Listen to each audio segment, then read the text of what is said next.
to supplying our armed forces around the world in the 21st century and delivering American goods to overseas markets in times of peace. They have always played a vital role in our nation's success. During National Maritime Day, we celebrate this proud history and salute the mariners who have safeguarded our way of life. And whereas today's Merchant Marine upholds its generations-long role as our fourth arm of defense, yet they also go beyond this mission, transporting food where there is hunger, carrying much-needed supplies to those in distress. Thanks to our dedicated mariners, people around the world continue to see the American flag as a symbol of hope. And whereas to create middle-class jobs and maintain our leading position in an ever-changing world, we must provide new marketplaces for our businesses to compete. As we expand commerce, we do so with confidence that the United States Merchant Marine will keep our supply lines secure. Because just as America's workers and innovators can rise to any challenge, our mariners have demonstrated time and again that they can meet any test. Today, let us reaffirm our support for their essential mission. And whereas the Congress, by a joint resolution, approved May 20th, 1933, has designated May 22nd of each year as National Maritime Day. Now therefore, I, Nancy Taggart Davis, Mayor of the Borough of Beach Haven, do hereby proclaim May 22nd, 2018 as National Maritime Day. I call upon the people of Beach Haven to mark this observance and to display the flag of the United States at their homes and in their communities. I also request that all ships sailing under the American flag dress ship on that day. In witness whereof, I have hereunto set my hand this 14th day of May in the year of our Lord 2018. I have the resolution here, and would Mr. Vogel come up to accept the proclamation?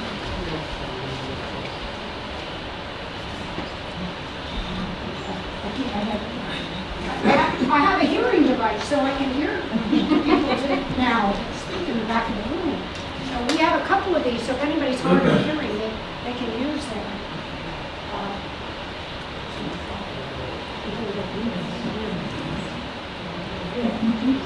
Mr. Vogel, thank you very much for accepting the proclamation.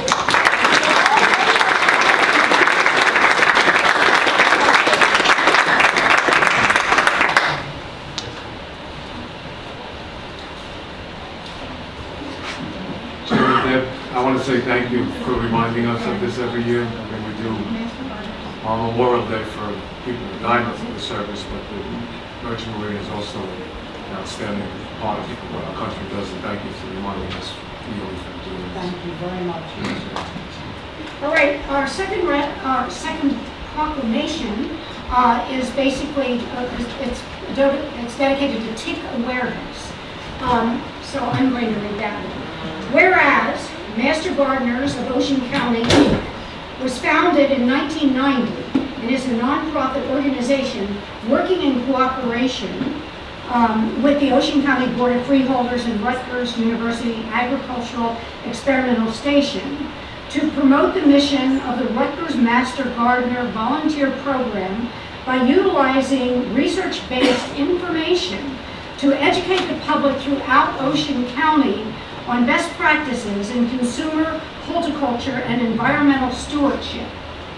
And whereas the Master Gardeners of Ocean County, Inc., under the direction of the Rutgers Master Gardener Program, provides services for tick identification and has tracked the tick population in Ocean County since 2010. And whereas over the past 5 years, Master Gardeners of Ocean County, Inc. has tracked an increase in the tick population.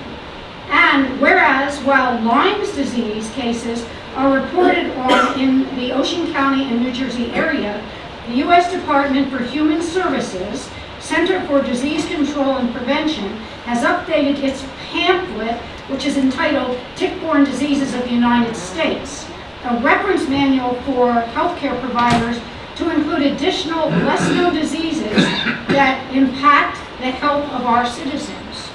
Whereas these additional diseases include anaplasmosis, which is most frequently reported in areas that correspond with the known geographical distribution of Lyme's disease.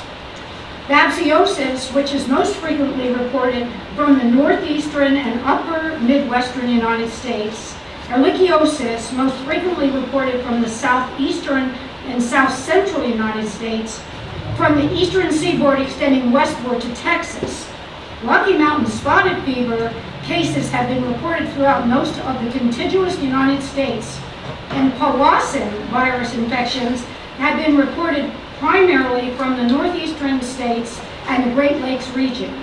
And whereas the Master Gardeners of Ocean County, Inc.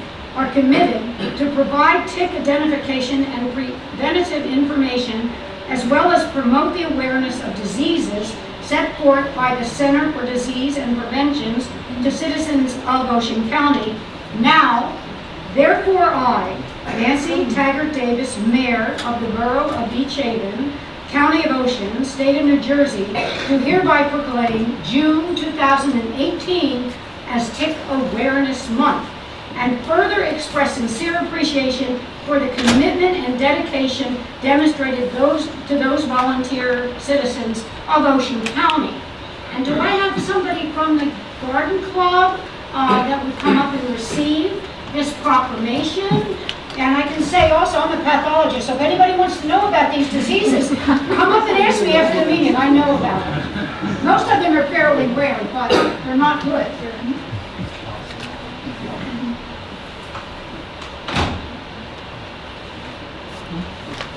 So happy to have you here to receive this, and we're very happy that you're going to help us keep people healthy. Thank you. Yes, we're actually running a program on May 24th. Ticks and the tick diseases at the Rutgers Property Extension in Tom's River. I run the program. Oh, great. We're just... And what is your name? I'm sorry, that would help. I'm Susan M. Hartzer-Video, Okay. and I'm water horticulturist as well as the National Gardener Coordinator Oh, that's for wonderful. Ocean County. So, yeah, we're just trying to get the citizens aware of what's out there. It's not just Lyme. There's a lot of things to be aware. I know that, and this is a wonderful program. We do have Master Gardeners in this town, Yes. and it's a wonderful program for anybody who's interested. But thank you so much for No, coming thank you. today. Thank you very much.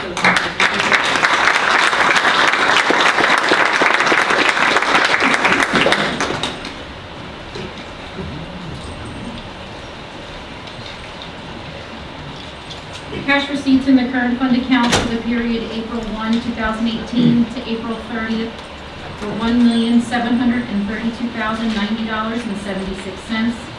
Cash disbursements in the current fund account for the month of April 2018 total $1,183,424.03. Cash balance in the current fund account as of this period totaled $13,733,033.60.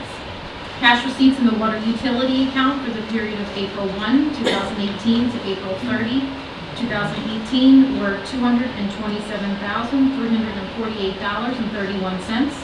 Cash disbursements in the water utility account for the month of April totaled $80,167.95. And the cash balance in the water utility account as of April 30th was $3,206,615.74. That's all I have. Thank you very much, Mrs. Mason. And now we have the approval of the minutes without formal reading. We have a January 18th, 2018 agenda meeting, February 13th, 2018 regular meeting, February 15th, 2018 a CDBG meeting, a February 22nd, 2018 also CDBG meeting, March 8th, 2018 agenda meeting, March 12th, 2018 regular meeting, March 27th, 2018 closed session, March 27th, 2018 agenda meeting, April 9th regular meeting, April 19th, 2018 agenda meeting, and I'd also like to add a December 20th, 2017 executive session. The agenda meeting that went with was already approved. We just had pulled these aside. Sherry, could you explain what CDBG is? Because I'm sure most people in the audience do not. It's the Community Development Block Grant. Right, which is very helpful to our town. In addition to that, we all got these meeting minutes ahead of time and read them and called our office with corrections. After the minutes are formally approved, they do go up on the website. So these minutes will be available on the website. Do I have a motion? Motion to accept the minutes as submitted. Second. All in favor? Aye. Thank you. Okay, For ordinances, 2018-9 is the 2018 Beach Haven salary ordinance. At the request of some of the public, I've added just a one-sentence description of the ordinance to clarify what it is. And the ordinance is to establish appropriate salary ranges for all positions and titles. Final reading. It's a final reading, so this is open to public comment. Would anybody like to come forward and comment? In that case, I close the floor. Do I have a motion to approve? Make a motion to approve 2018-9, and I'd like to say that I'm very happy with the small explanations that are added to these things. I'll second it. Thank you. Mr. Lynch? Yes. Mr. Mansell? Yes. Mr. White? Yes. Mayor Davis? Yes. 2018-10C, an ordinance amending Chapter 27, Personnel of the Code of the Borough of Beach Haven, County of Ocean, State of New Jersey, as it pertains to group medical insurance waivers. The purpose is to eliminate one-time payments to employees who waive medical insurance coverage by the borough. Final reading. Again, it's final reading. Do I have anybody in the audience who wants to come forward to comment? This does save the borough money. Nobody, therefore I close the floor. Do we have a motion? Motion to approve 10C. Second. Mr. Lynch? Yes. Mr. Mansell? Yes. Mr. White? Yes. Mayor Davis? Yes. Resolution 2018-11, ordinance of the Borough of Beach Haven adopting the redevelopment plan for Block 167, Lot 1, within the Borough of Beach Haven, Ocean County, New Jersey, pertaining to 510 North Bay Avenue, also known as Sovereign Bank. Final reading. This is the final reading for this ordinance, and so I open the floor to public comment. I know there's a lot of people here that might want to speak to this ordinance, so therefore I'm asking you to limit your comments to 3 minutes. So if you would like to come forward, please come forward now. We said we got one person. State your name and address for the record. Hi, my name is John Harvey, and I live at 211 2nd Street. You can adjust that, John. if you I'm need. sorry? You can adjust that if you need to. I'm not a mechanical guy. I always need it real low. Is that better? Yeah. First of all, as always, thank you for all of your work. What I'd like to submit as a matter of public record is a petition that is related to this ordinance that is asking that the Borough Council vote to either not approve the project or to stop or pause it indefinitely. There was a lot of emotion in last week's meeting. A group got together and we realized there's a lot of unanswered questions. We put out the survey, and as of tonight, and then more coming in, we've got 238 signatures. 185 of those are people with Beach Haven addresses. You might say, why not all? Because we believe that this project is about the future of Beach Haven, and for example, merchants that don't live in the community should weigh in on it. So again, we're asking for 2 choices. I think a number of the people here will comment on it. I'm going to submit it as public record, and most people provided some level of comment, so you get mixed insight. So again, 236 of your people that you represent are asking you not to go forward tonight or to pause the project indefinitely. Okay. Thank you. Who else would like to come up? Okay? First of all, I wanted to congratulate... You have to say your name and address. Sorry, my name is Caroline Lachey. I live at 204 Coral Street, and I actually saw a number of names on the petition. A lot of them are people I know well. However, I did not sign the petition, and the reason is, first and foremost, before I go forward, I wanted to congratulate each and every one of the council members for achieving this building, which I really think is a beacon and an example to developers, investors in the town of Beach Haven. It's kudos to all of you. I know you all worked really hard, from Tom, Sherry, great in the haircut, by the way, Nancy, Don's not here, Chuck and Jim, really, congratulations for, this has been a long road, and I know you all worked really hard on it, so congratulations. Thank you. It's a great thing to come back to after an absence. Secondly, I think there's a lot of concern about the height on the project. But I did want to remind people that in the architectural heritage of Beach Haven, we had buildings that were much taller than 42 feet. All the great old hotels of Beach Haven, from the Baldwin to the Ingleside to the Perry House, which was on Bay Avenue itself, were all 3 stories or more. So we do have a precedent for taller buildings, and I'm certainly sure that it's not going to be a precedent for every single new development that comes into town, because we're all interested in keeping scale in the town, a variety of heights of businesses, and it's only those that include COA units that are going to, in fact, what I understood is that it's only ones with COA units that are going to exceed the height limitation. So I think it's important not to discourage investment, and I think it's also important to attract new investors and new developers to Beach Haven, just for the simple fact of having variety. And if you build it, they will come. I think more retail space that's appropriate retail space is actually going to attract businesses rather than create more vacancies, which I know is a concern of some people. I did have a couple of concerns. One of them is the materials. I don't know if you have any say in the materials, but I think it's really important to make sure that it's something like hardy board or actual cedar shakes or something that would be in our architectural heritage, because that really does make a huge difference on the overall allure of the building. If anything, looking at the roofing on the project, as we did look at it, my concern would be that it's not tall enough, because the pitch of the roof isn't necessarily in line with architectural, the precedents of the Victorian houses. So like some of the towers and whatnot, that they would be the right scale. Basically, the ratio would be correct, and the roof pitch would be, sort of like 10 to 12 pitches that would be more in line with Victorian architecture. I wanted to say that I'm pleased that they are providing parking and pervious pavement. I think we should make it a rule that when people are coming in and they're developing, it's only pervious pavement from now on. And although it's not perfect, and it's still 5-to-1 as effective as impervious pavement in terms of drainage. So that's definitely a move in the right direction, and it's just a question of maintenance after that. So, and frankly, that something comes and replaces a very blighted area that's not only blighted and unsightly, but is also a health risk, because I don't know how many people have been in that main building. There's serious mold in there, and you really have trouble breathing when you go in there.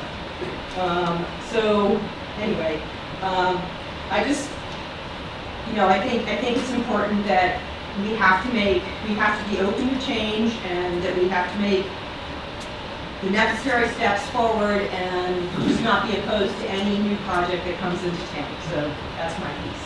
Thank you. Thank you. Who else? Yes, come forward. State your name and address.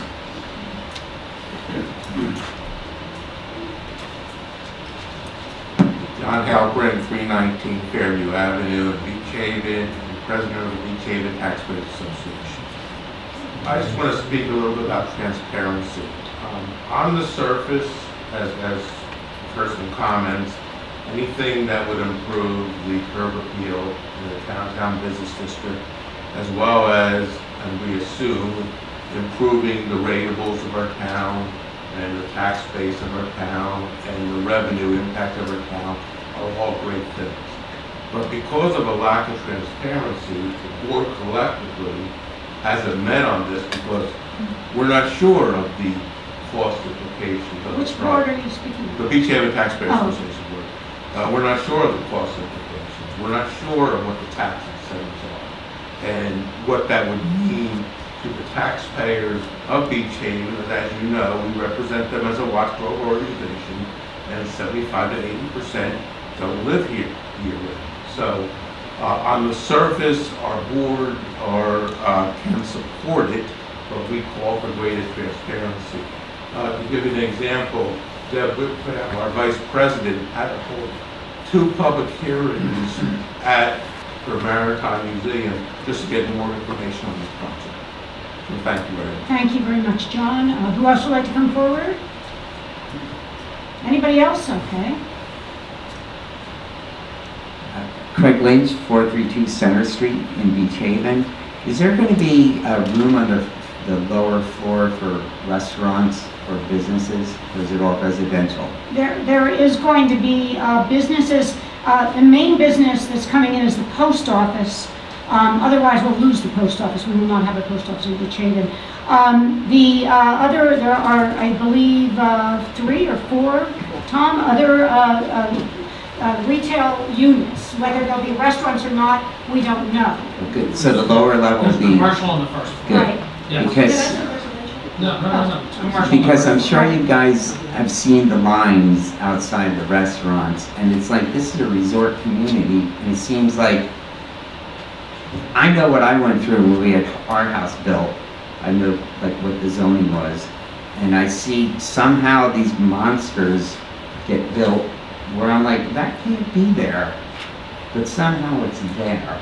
And it's like, it was a business, now it's a triplex. It was a business, now it's like a multi-family. You know what I mean? Like, it's like the businesses are going away and they're all turning into like condo complexes or townhouse complexes. So if you guys could just keep that in mind, that like, we pay a lot of taxes here and we don't, well, like, you know, people like myself that a home back home, like I pay my taxes back home, where I pay for my one child to go to school, and I pay my taxes here for the few people that live here that have kids to go to school. And so if you could just keep us in mind, like this is a resort community, and most of the people are here because it's a resort community. So if you could just kind of remember that when the, you know, keep the businesses here, the restaurants here, so those lines, like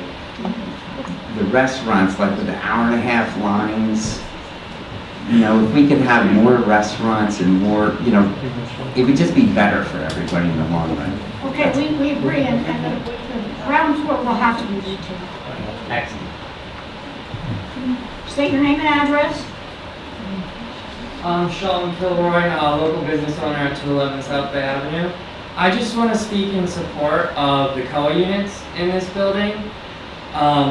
As a few other people have mentioned, an aspect of Beach Haven is that there's not a lot of year-round residents, and that affects employment. I know I talked to a lot of other restaurant owners. People have employees that are homeless. People, you know, everyone's always asking, do you have an apartment? Can you find an apartment? Do you have a one-bedroom? Can I put someone somewhere? And aside from that, it's just hard to find employees. That's the number one issue, I think, among business owners in Beach Haven. And in my opinion, you know, the people living in the COA units, they're year-round residents, they're employees, they're volunteer firemen, they're maybe police officers. And it is just, especially the method of including a mixture of some COA units that are affordable with other units throughout the town, I think solves a big problem that a lot of us are facing. I can't speak to a lot of the land use issues and things like that, that's not my expertise, but as I understand, a lot of the variances being granted to projects like these, and this isn't the only project, there's other projects, are related to the inclusion of COA. And I just want to say that I think that that's a very positive thing for the town, and it'll make it a lot easier to do business in Beach Haven. Thank you. Thank you. Anybody else?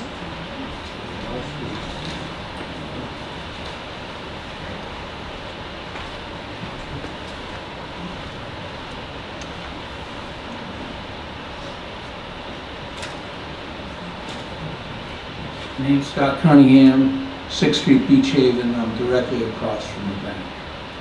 I live in that terrible part of town you're speaking of. It is, I don't remember. The bank building's not there. I'm all for low-income housing or moderate income housing. Don't get me wrong. You can't get 22 units in that old bank. So you have to tear it down and build something new. I have no problem with that. Raising the building height is opening Pandora's box and we can never go back. Who is a borough attorney here now? I'm an attorney for the borough, yes. All right, I spoke with the borough attorney in Point Pleasant Beach today. They don't have COLA problems. This is discrimination against our borough. For the fact that we're the only borough on Long Beach Island is being sued. Long Beach Township, Ship Bottom, Surf City, Park Cedars, Barnegat Light, they have no COLA. So we are being discriminated against. I am all for low-income housing. Now, if you want to talk about low-income, we can build on that lot as much as we want, keep the building height to the building height. We fought this for 150 years. We do not want to go above the building height because it's going to the ocean front in 2 to 5 You need to years. speak, you need to speak in Excuse me. I'll talk to the microphone. Address here. I'm talking, but anyway, Point Pleasant Beach doesn't have the problem because, like us 30 years ago, all the buildable lots went away. The town does not have property, and if we did, we would be required to use that land for COLA. And I'm all for it. I was on the land use board that night that was voted in. I voted against it because I said, the only thing COA is an end around the building code for developers. And that was my quote that night, and it has come back. It's been 10 years now, and now we see it's come here. They can go. Mr. Barris, what is the elevation of your building, sir? Address the You know, this is not the time to address people in the No, audience. this is a time that we need to address everybody because what's going to happen other tonight. times, this is a time to make your comments. You have 3 minutes. I'm making my comment. Right? No, you're asking But you're questions asking questions of people in of the audience. audience members. Right, it's not It appropriate. gets directed this way. All right. If we are so into low-income housing, and I am, Atlantic Electric has abandoned 2nd Street. There's almost $800 or $1 million in the COLA account. We can purchase that property, and we can build moderate income housing on 2nd Street from the boulevard back, 6 lots. I believe 6 lots, maybe 5, and we can put some nice homes in there. What I'm here about is I live across the street, and we want to go up. This is not South Beach. This is Beach Haven. This is not, if you want Wildwood, this is not Wildwood. Keep the building height as it is, let them build whatever they want on that property. I'm all for that, but do not extend the building height. It's crazy. I'm a builder, I've been in the building business for plus 40 years. We do not want to extend the building height. I've said enough. Oh, and if we do extend the building height, who's buying the new ladder truck? Because the Borough of Beach Haven will have to supply a new fire truck to the fire department. If we That is not accurate, and you've used your 3 minutes up. I mean, we have a ton of people on here. You have a good night, but at least I Thank you, got my point. thank you. Sure. Who else would like to I come forward? urge you all to vote no against this or postpone it. Thank you very much. Thank you. Who else would like to come forward? Anybody else?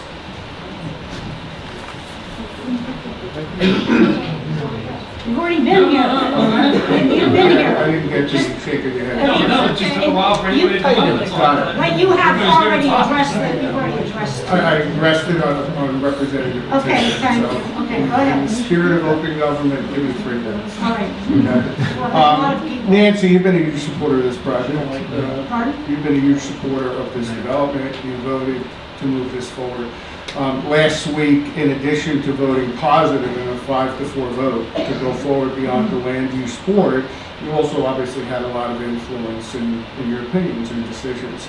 I don't think there's anything illegal about voting on this particular vote tonight, but I absolutely believe in principle that you should recuse yourself from the vote tonight, having already voted at different intervals on this project to move it forward. Thank you.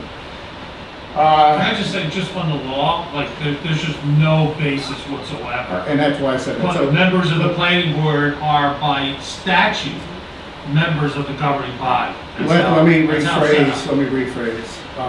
Don and Nancy have been huge supporters, had an opportunity to pass 2 siding votes last week, and in principle, my point in representing the public, that she may want to recuse herself from the vote. If only- Legally, she doesn't have to. I appreciate you're an attorney. Right? Legally, she does not have to. Okay, well, that's good. I'm listening to you. Go ahead. Secondly, COA, I understand the township's requirement is about 120 COA units. My fear, if we address this and not come up with an innovative approach, is that every development we're gonna have, we're gonna be expanding it to the maximum size to fulfill that COA requirement. There are some innovative solutions, and I also understand if the builder would rent these units, and you talked last week about how getting a mortgage is so difficult, then our requirement is only 15%, which now brings it down to 4 units, okay? And Tom had said that if he didn't have any units, he would reduce the building in half. So I would say if he took that unit out, got rid of the rooftop pool, we'd probably have a much smaller scale. Okay, thank you. Who else would like to come forward?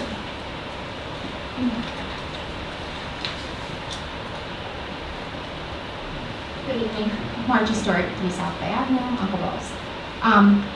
I am one of the people who did sign the petition, and it's not because I am not in favor of what is going on in terms of making our town beautiful and more functional. Having empty units is not what any of us want. But there was a concern here that many people did sign the petition, and there are a lot of comments that are on the petition. And I think it would be great just to pause and take some time to read what has been presented, because although those 200 and some people are not here this evening, because of a concerned citizen's time, I think that I'm imploring you to please take pause and read and find out what your constituents are interested in, because everybody wants to be proud of what goes up there. Everybody wants to really look at it and see it as a gem in our community.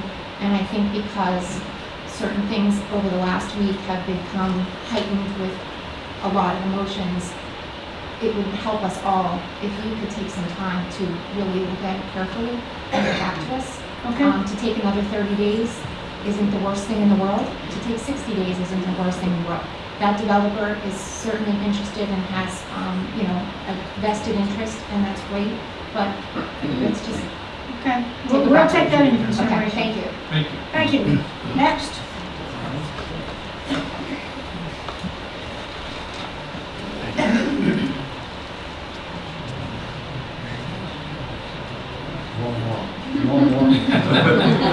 Long walk. You can sit in the front row. Much last back door. Patrick Kelly, 1414 West Avenue. I think this overbuilding trend is bad for the borough. I think it's going out of control. It's going to get worse. I think when we had a comment about the building heights being way over what they are now, there was probably 1,000 less units in the borough of New Haven. Nobody couldn't pretend hardly done. I think we're on the path towards meters. I think if we keep doing these projects, we're going to have such a parking problem that we're going to have to put meters in. It's going to get ugly. And we need open spaces for parking. You don't mean like open ground. I mean, it's nice when we have like the Beach Haven School, you can park down East Street and 7th Street. Holy Innocents, you can park on Pearl Street and Main Street. And we lose these places like the bank building and businesses that used to close in the afternoon, and then you have the parking for the evening. Everything's drying up. We have the Bank of America building, that used to be a nice place to park, that's gone. And I really think we're going the wrong way with the overbuilding in town. And I just wish you would consider not voting on this, or delaying it until we get some more information. Okay? Okay, thank you. Next. Anybody else want to come forward? Is that it? Nobody else? Okay, Mike, you can come forward. 3 minutes though, Mike. Yeah, Michael. And I know you drove all the way down here for a long time. We know that. And I wish more people would take the effort. Michael Peeler, 100 miles to be here, That's good. okay? We appreciate it. I'm sure you do. We do. Have we done a traffic study about this? And I'm only mentioning that because a lot of stuff that Mr. Burris has done, we raked him over the coals about everything. Let's not bring personalities into this, okay? Please, I got my 3 minutes. I'm not Okay, gonna you got your fuss, 3 I'm minutes. gonna talk clearly. All right, go. I'm just checking your 3 minutes. And I'll segue from the topic to let you guys know that one of the most important things for me is being here on time and saluting the flag. So I'll do that And the reason is because when we all stand and salute it, we're united, regardless of our differences, how we feel about anything. And that's a real important thing to realize, and don't let that escape you when you salute the flag. We're one. The same with this project. There's a lot of unanswered questions about the pavers. Okay, they were raised at the last meeting. Am I slobbering or something? No. Oh, jeez. Okay, You're running out of time, you better start. oh, please, calm down. I'm all for development in town. We need to realize that once you guys are gone and I'm gone, we don't want to leave behind Ocean City, Maryland. Okay? We want to support growth. The height is going up too high is too much. 38 feet is fine. I believe this should be, he should bring this down to 15 units with 3 COA units.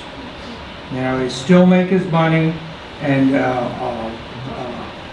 we need to be guarded over the character of the town, because we're going to have to live with it long after all you guys are gone, and I'm gone.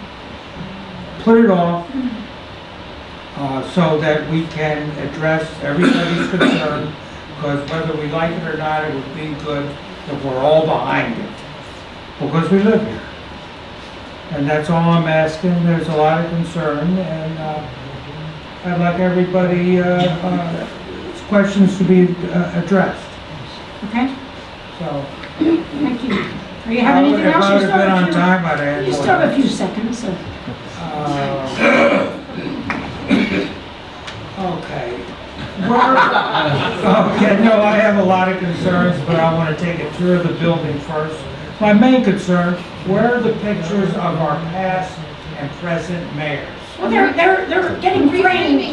You're reframing. They're gonna be hanging in here. Okay, and I'll say this again to the council. This building will always stand in the shadow of what was.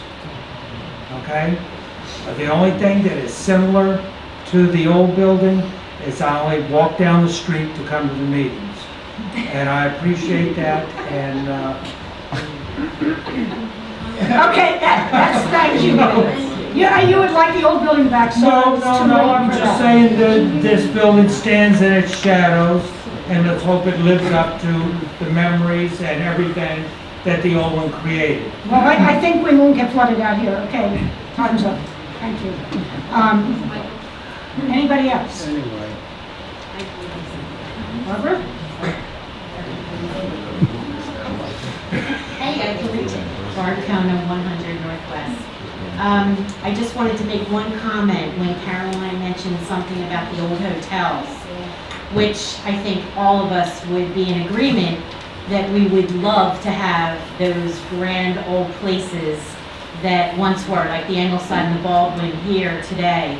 But the old hotels were built with wraparound porches, and they were an entire block long. I mean, it was really, there's not much of a comparison with the height. If you're talking about hotels that were 4 floors, they would roughly be about 45 feet in height.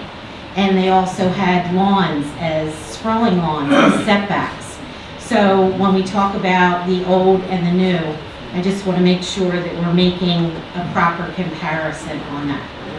Just have to say something. The Baldwin was 57 feet, and I watched it burn. I was here, I was alive during the Baldwin era, and there weren't sprawling lawns. But Well, that's beautiful. I agree. That's with actually what you're saying. from our historian, so if she's wrong, then, you know, I totally accept Well, the that. beach block was But I'm just saying, wrong. wasn't it the Baldwin's Tower that was that high, not the entire hotel? The tower. That's what I mean, the tower. And this Yeah. building is only the elevator. Right, I'm just talking about, you know, I want everybody to have a clear picture of that, so. Thanks. Anybody else? Anybody else? Okay, come forward. I can't see who it is because I can just see a hand. But come forward and speak. Just all hand, but couldn't see the face. I didn't know whose hand it was. Deb Woodcraft, 528 Dock Road. Just, some people have expressed like not having answers to questions. And we at the Maritime Museum, we hosted 2 public meetings. They were very well attended. And the developers, the attorney, they addressed every question that was raised, whether it was the pervious lot coverage, the height, everything that the fire trucks have no problem fighting a fire up to 100 feet. So that was addressed also. So I just want to say that if people wanted to attend either of those 2 public meetings, they were more than welcome to do so. And one of the developers asked me to put a cell phone on the Facebook page so that if somebody could not attend either of those public meetings, they could contact him directly and ask questions. So I don't know what more. I came into this not at all in favor of this until I heard them out. And I sat through both of their public meetings, and Beach Haven's population is down 40%. Our population is diminishing faster than any of the 5 other municipalities on the island. I think having this complex is an asset both in ratables and in the COA units. It would be wonderful if our new police officer were to occupy one of those COA units, since he's from Bricktown, I understand. I mean, that firemen, people in our first aid, we are facing such a huge public safety issue with our fire company and our first aid squad not having enough people in town to answer calls, that having those units, I think, is an asset to those who want to live here and want to volunteer. So I just want to say that I really think that the issues have been addressed in this complex, in this project. Thank you, Deb. Anybody else? Before I close the floor? Anybody else? Okay. My name is Jim Maloney, live at 204 Coral Street. Forgive me, I haven't had a lot of time to study this project, so there's maybe a bit of ignorance. But my understanding is that as far as the height issue is concerned, the additional height doesn't increase the density of the project. The height is designed to improve the aesthetics from the point of view from the street. So taking away the height, as I understand it, it's not going to reduce the density, but it's going to possibly make the buildings less attractive. In fact, it was Carolina Mission, it may be oddly in the interest of the town to increase the height if it was associated with increased roof pitch or increased aesthetics. And I say that also with possibly, I'll suggest, perhaps make a suggestion. I don't know whether this is permissible under COA regulations or zoning regulations. I know that this piece of property is outside of the historic preservation zone, but maybe it would be, if possible, you'd ask the developer if he would agree to have his materials and some of the design features of the building be subject to approval by the historic preservation committee, which I think would go a long way to reassuring the residents that the materials as well as the aesthetics are going to be in keeping with the history of Beach Haven. Thank you. Anybody else? Jim. Anybody else? Okay. Ann Smith, 204 2nd Street, here in Beach Haven. I've lived here for 46 years, year-round, and I just think this project is overwhelming for our boulevard at this time.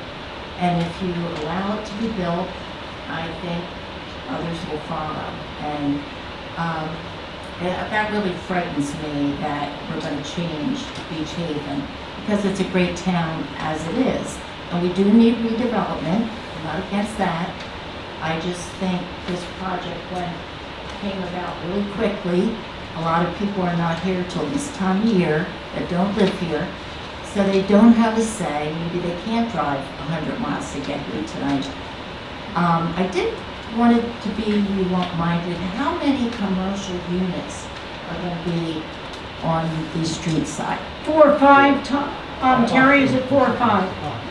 5. Including the post office. And that includes the post office, so 4 beyond the post office. Okay, I know in the winter, a lot of our stores close up, empty, gone. Who's here? There's really nothing happening in the business sense. So they would be probably sitting empty. I don't know, is there going to be a barber there, cleaners? I just don't see how it's all going to work, to tell you the truth. And I think we need to re-examine these things. It's too much too fast. And a pool on the roof is a little outrageous to me. I guess that's allowed in our town. I understand there's going to be one rubber grill up there because they don't want people partying up there. And what is it really going to benefit this town? And don't the COE units start at $95,000? That's a lot of money, I mean. And the only people moving into Beach Haven, why the population is dropping, is because young people can't afford to move here and work and afford the prices between taxes and all the other bills you have when you have a home. And I don't think it's going to change that a whole lot. People are going to move in there, maybe rent them, but they not only have their mortgage, they have their fees. And that's a lot of money. And unless you're maybe hopefully retired, hopefully have some wealth, I can't see young people coming in here. And do the firemen want to move into a complex like that? Is that attractive to people? I don't know. The bottom line is, I think it's just a little bit too much, too fast. Maybe the first reading was like April 19th on this. Well, that was the first reading for this ordinance, but we had resolutions. I mean, but when was Deb, when was your presentation to the museum? That was back in April something. That was what? About a month ago. Right. Yeah, I got back from Europe. You were trying to Yeah, I was there. Yeah. And once again, a lot of people are not here this time of year that might have something to say about this. But thank you for your time. Thank you. And, Thank you. Would anybody else like to come forward? I really would like everybody to be able to speak. Yeah, come forward.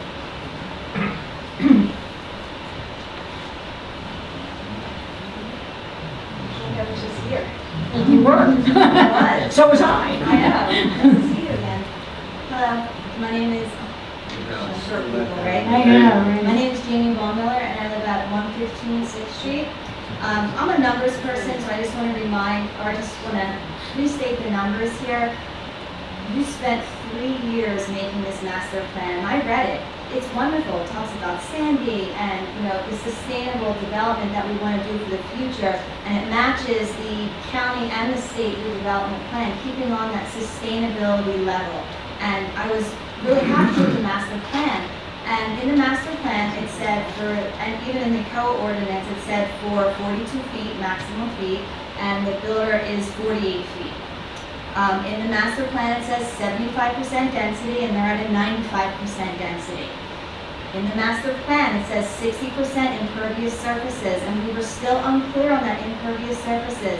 I love permeable pavers. I did my research on permeable pavers. Permeable pavers will not make it in an area that's inundated with floodwaters. They cannot be plowed. They cannot be salted. They need to be swept. They need to be maintained at least 4 times a year. There needs to be ordinances on permeable pavers before you put permeable pavers in a development plan. So I'm asking you again, is there any answers to my questions on the permeable pavers? I was here last week. I asked about permeable pavers. I did my research, and I haven't heard anything. Why can't you tell them? You can't on the New Jersey's sustainable permeable pavers, they have a whole manual on it. You cannot plow them because of the damage that it will do to them. so they cannot be plowed. It says it right, I have the manual. They have addressed that with a manager, maintenance manager for the complex. Okay, and then, one other thing is that when they, at the land use board meeting, they were talking about the, 2009 New Jersey's flood manual, they were putting floodgates in, but, you know, Sandy happened in 2013, so. 12, excuse me. Frank, you can address that. 2012, so again, I think we need to be a little bit more sustainable, but the only thing I'm saying is that I think we need to just, again, take a little bit of time, we need to look at those comments from the survey, and we need to really, you need to listen to the people. You need to listen to us. There's 233 comments on there, and you commented here, and I did my research. I went to the meetings, I went to Deb's meeting, I've been at the last land use board meetings, I've been here for the last 2 months, and I just really feel like you need to listen to us. I mean, this is the first time in a long time that we have a lot of people my age coming to these meetings that are interested and have a vested. I have a daughter here. My friends, my neighbors are here. They have children at the Beach Haven School. So I think that we really need to just take a step back, reevaluate, and listen to your master plan. Why set parameters if we're not going to abide by them? They already bought the building. They bought it. Then we go for the numbers. 75%, 60%. They're the 3 numbers you need to remember. And they're not going by that. So they build 15 units, 3 co-op. Awesome.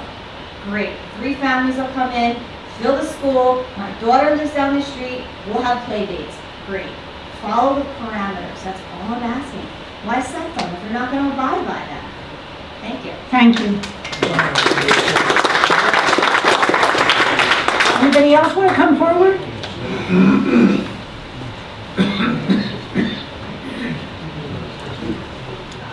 I'm a little taller. Nicole Baxter. Sorry. Nicole Baxter, 408 Fifth Street. I'm going to be living down the street from this. I also have a business, and I live above it right now on 309 Center Street. I have been here. I have gone to the meeting. I have tried my best to read and research everything. I think there are questions still unanswered, and I'm just, we can go through them right now, but I think I don't really understand the need to rush this for the COA requirements.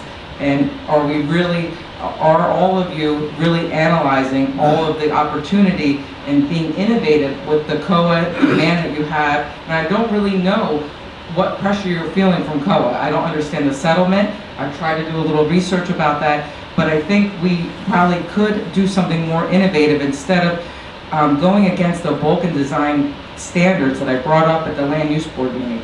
And if you want me to repeat them again, I will, but and then I also brought up about the roof. When I entered the search for the roof, like I brought up at the land use board meeting, we don't really have a definition of a roof.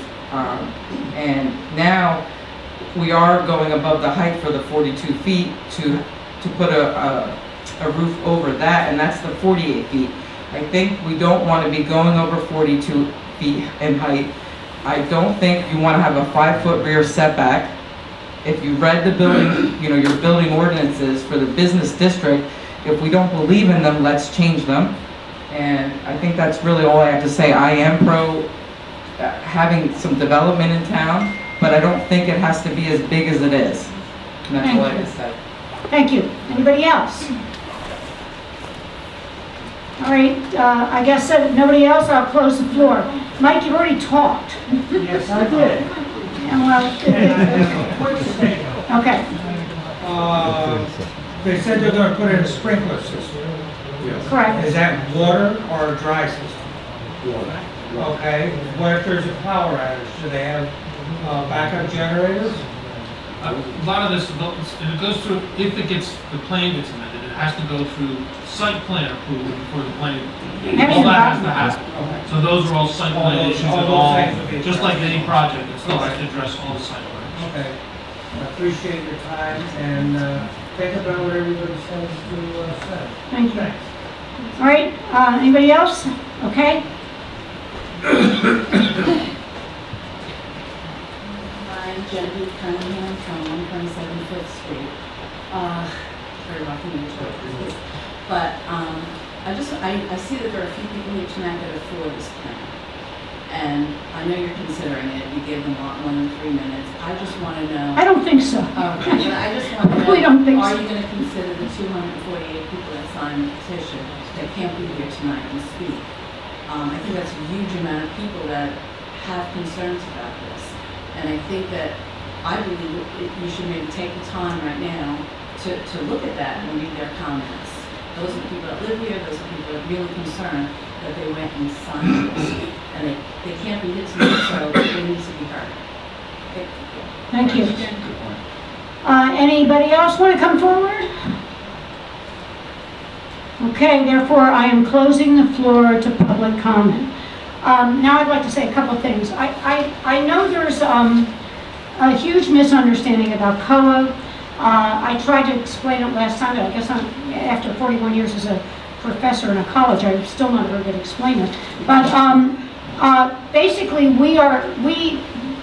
it is the law that we have COA units. Now we know we're probably never going to get to the number of COA units that the state is prescribing. But even though it does seem like discrimination, we are the only town on the island that are under this COA umbrella, and believe me, we're under it. I understand that COA is hard to understand. This is my 8th year on council, and I have spent hours reading legal documents, meeting with COA people, meeting with the different state people that do these programs, attorneys and so forth, and it is hard to understand. And I know that we can't really expect the public to totally understand this. We are open to anybody that wants to come and talk about it, but basically the way COA works is that you have to have, and we settled on an agreement. They were much more draconian of what they wanted, but they came to an agreement because they said, we know you are a resort community. We know the property values are very high here. I know it's not the kind of place where people can build COA units and make any money. So they were somewhat, they dealt with us, I think, in a fairly fair way.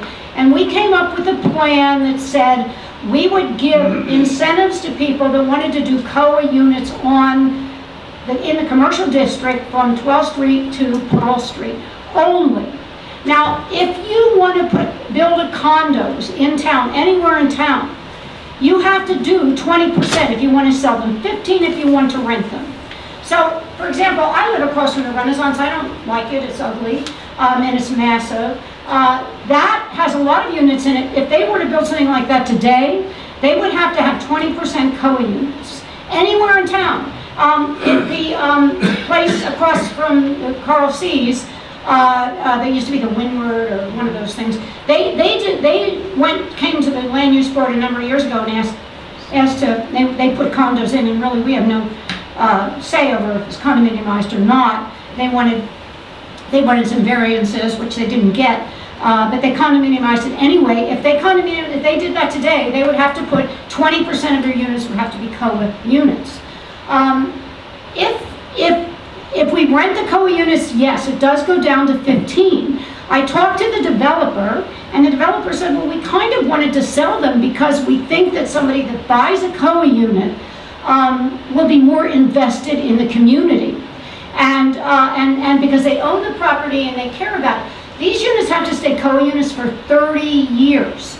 And that means a young person today, in fact, I had somebody approach me last week that is a policeman, and they're young, they just finished college, and they're a police officer, and they're just starting a job, not in Beach Haven, but in another municipality on LBI. And they asked, how do you decide who gets in these COA units? And they would qualify for the COA unit at this point in time. Probably many people, teachers that just start out teaching, they don't make enough money to be able to afford it here, but they would qualify for a COA unit.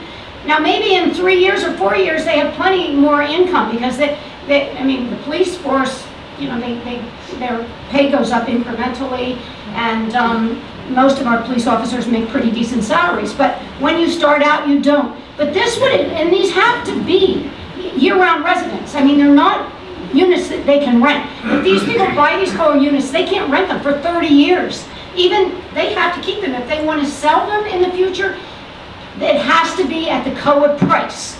So they can't make a big profit on it, but they have to sell it at the COA price. So these are some of the reasons that I think it would be a good thing to have COA units in town. Number one, we have to abide by the law. Number two, I think we want a town where we can attract young people and we can have people that do contribute to this town. And that's the positive side of COA. Whether you like it or not, I wish we didn't have to deal with this personally, but it's the law. And we do have to deal with it. It's not going to go away. We as a town even looked at the possibility of saying you can do less COA units. We can't. If we did that, we would be in lawsuits with the state.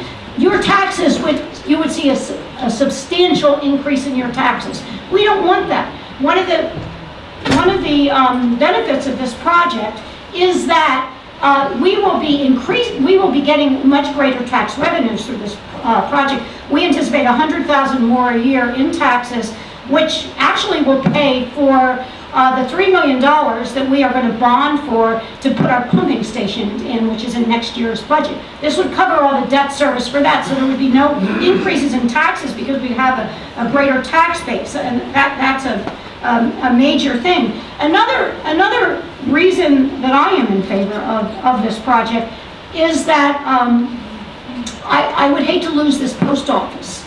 And the post office has been trying to get out of here for years. If this, for example, let me just give you an example. A year or so ago, Pat Muller, Terry's brother, came in and he had bought the property at Jack's service station.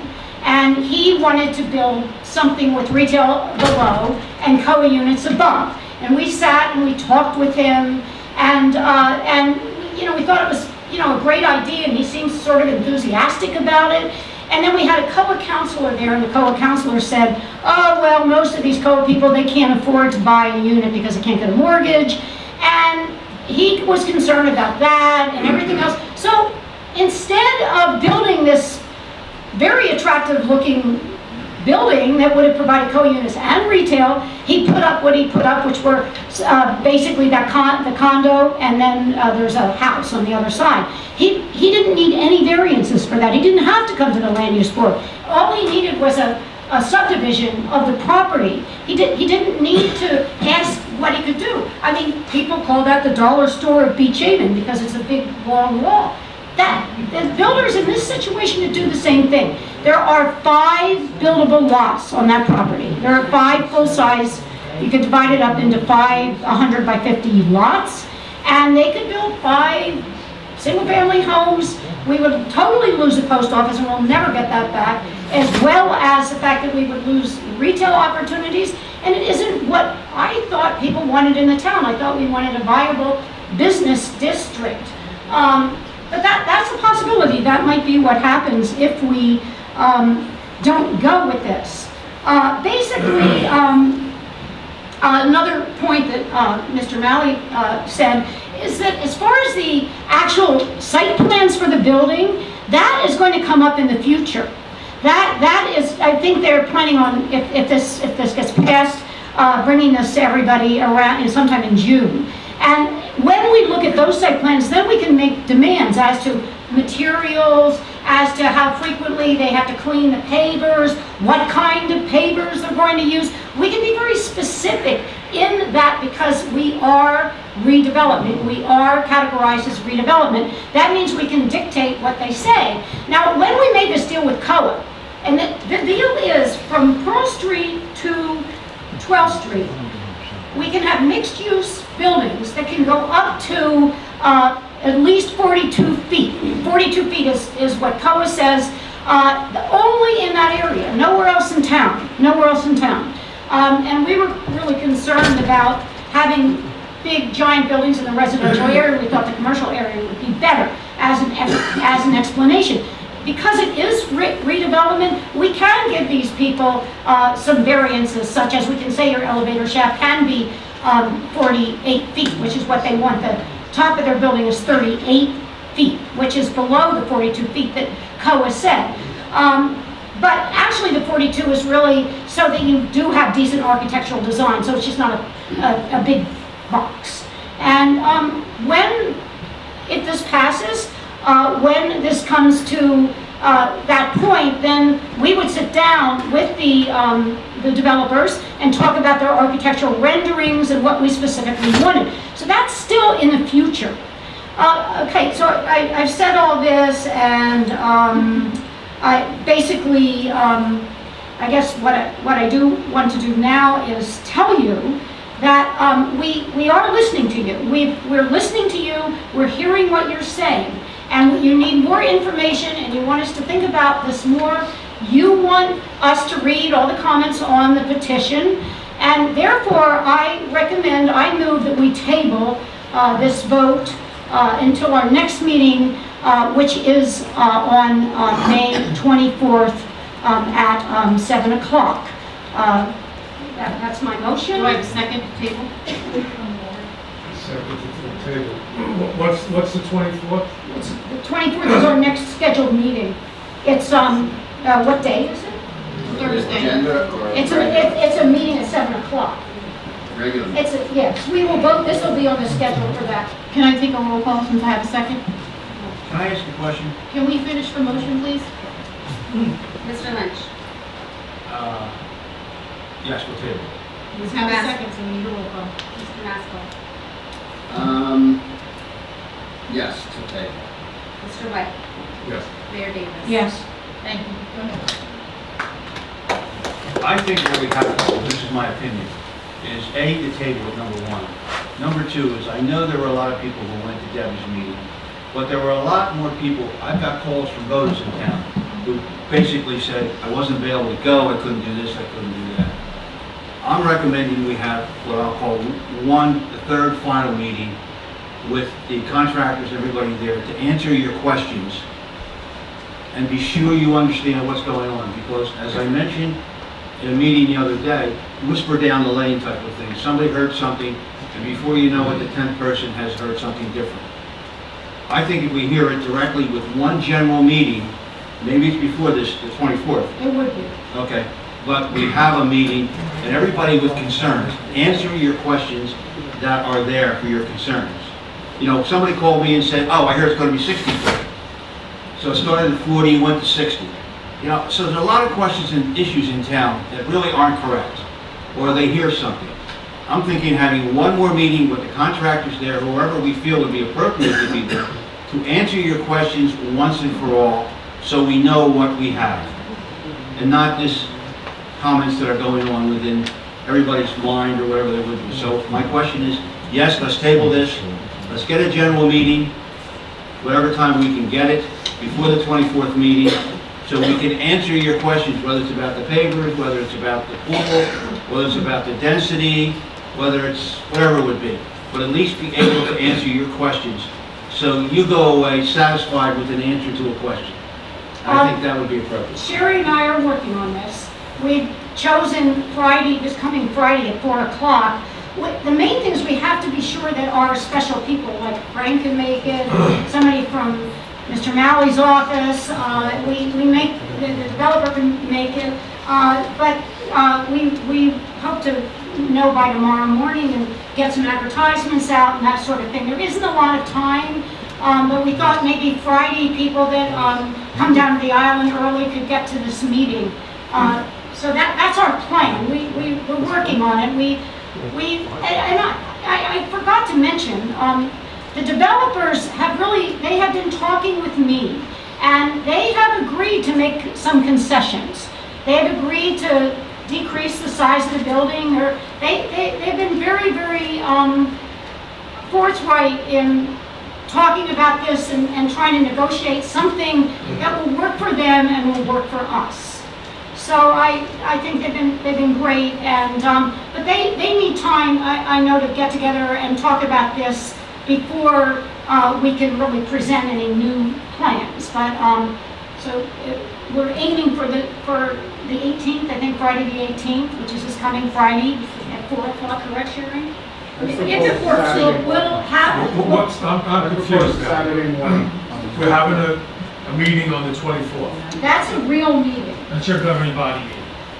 Which is a strange day for the, No. it's our agenda meeting except saying it's 7 o'clock. Yeah, but we have the plastic bag meeting at noon, 1 o'clock. So we've scheduled way a long time ago, this meeting about banning plastic in town. Right. And that's at 1 o'clock. So get that, put that on your schedule, 1 o'clock, plastic ban meeting. And we're going to have some presentations, and then there's going to be a public discussion. Every other town on this island except Surf City is going to be. Well, let's not get on plastic. I know, okay, but you're the one who got here. Well, Go ahead. then we're convening at 7 o'clock that night? Yes. For what purpose? Well, we have a number of agenda items, and one of which would be to vote on this. One of the Well, I mean, reasons. as pertains to this, we're tabling this for Friday the 14th? Or We're tabling it until the 24th. Table to the 24th, they're attempting to schedule just a generic public meeting. All right, To at have 4 a o'clock on discussion. Friday, I don't think that's what the people have been asking for. They're saying people that account people work till 5 o'clock, most people, and they travel here, or Saturday morning would be better, and, more notice so that people would be more content with this. I mean, what is today, the 14th? And we're having it this Friday? Well, we can talk about it. The question is, can we get professional people here to do it on Saturday? And how many, just a show of hands, how many people will come Saturday? Okay, how many people will come Friday? Just want to get an idea. Okay, 4 on Saturdays. Maybe we can do that. Well, we have to see if we can get, we can't do it without our professionals to do it right. And we really want to give you a little more knowledge about COA, affordable housing, because everybody says they don't understand it, and it is hard to understand. But we would like to be there to answer those questions and make sure that you understand this. I mean, it's been a struggle for me. So anyway, we'll work on this tomorrow. Are there any questions, are there any things that the professionals think you could answer right now? Right. Since you just heard a bunch of questions and we have professionals here right now, can we answer some of the questions that you've heard?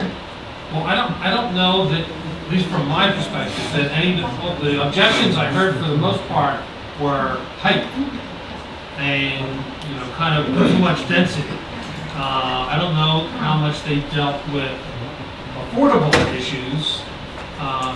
The mayor did a great job of explaining the law of affordable housing is simply this, without going into why it's here, what we have. The law is when there's construction of residential units and there are rental units, the 15% of them need to be affordable, income restricted, and if their units are for sale, they're going to be built, units are for sale, 20% of them need to be income restricted and be affordable.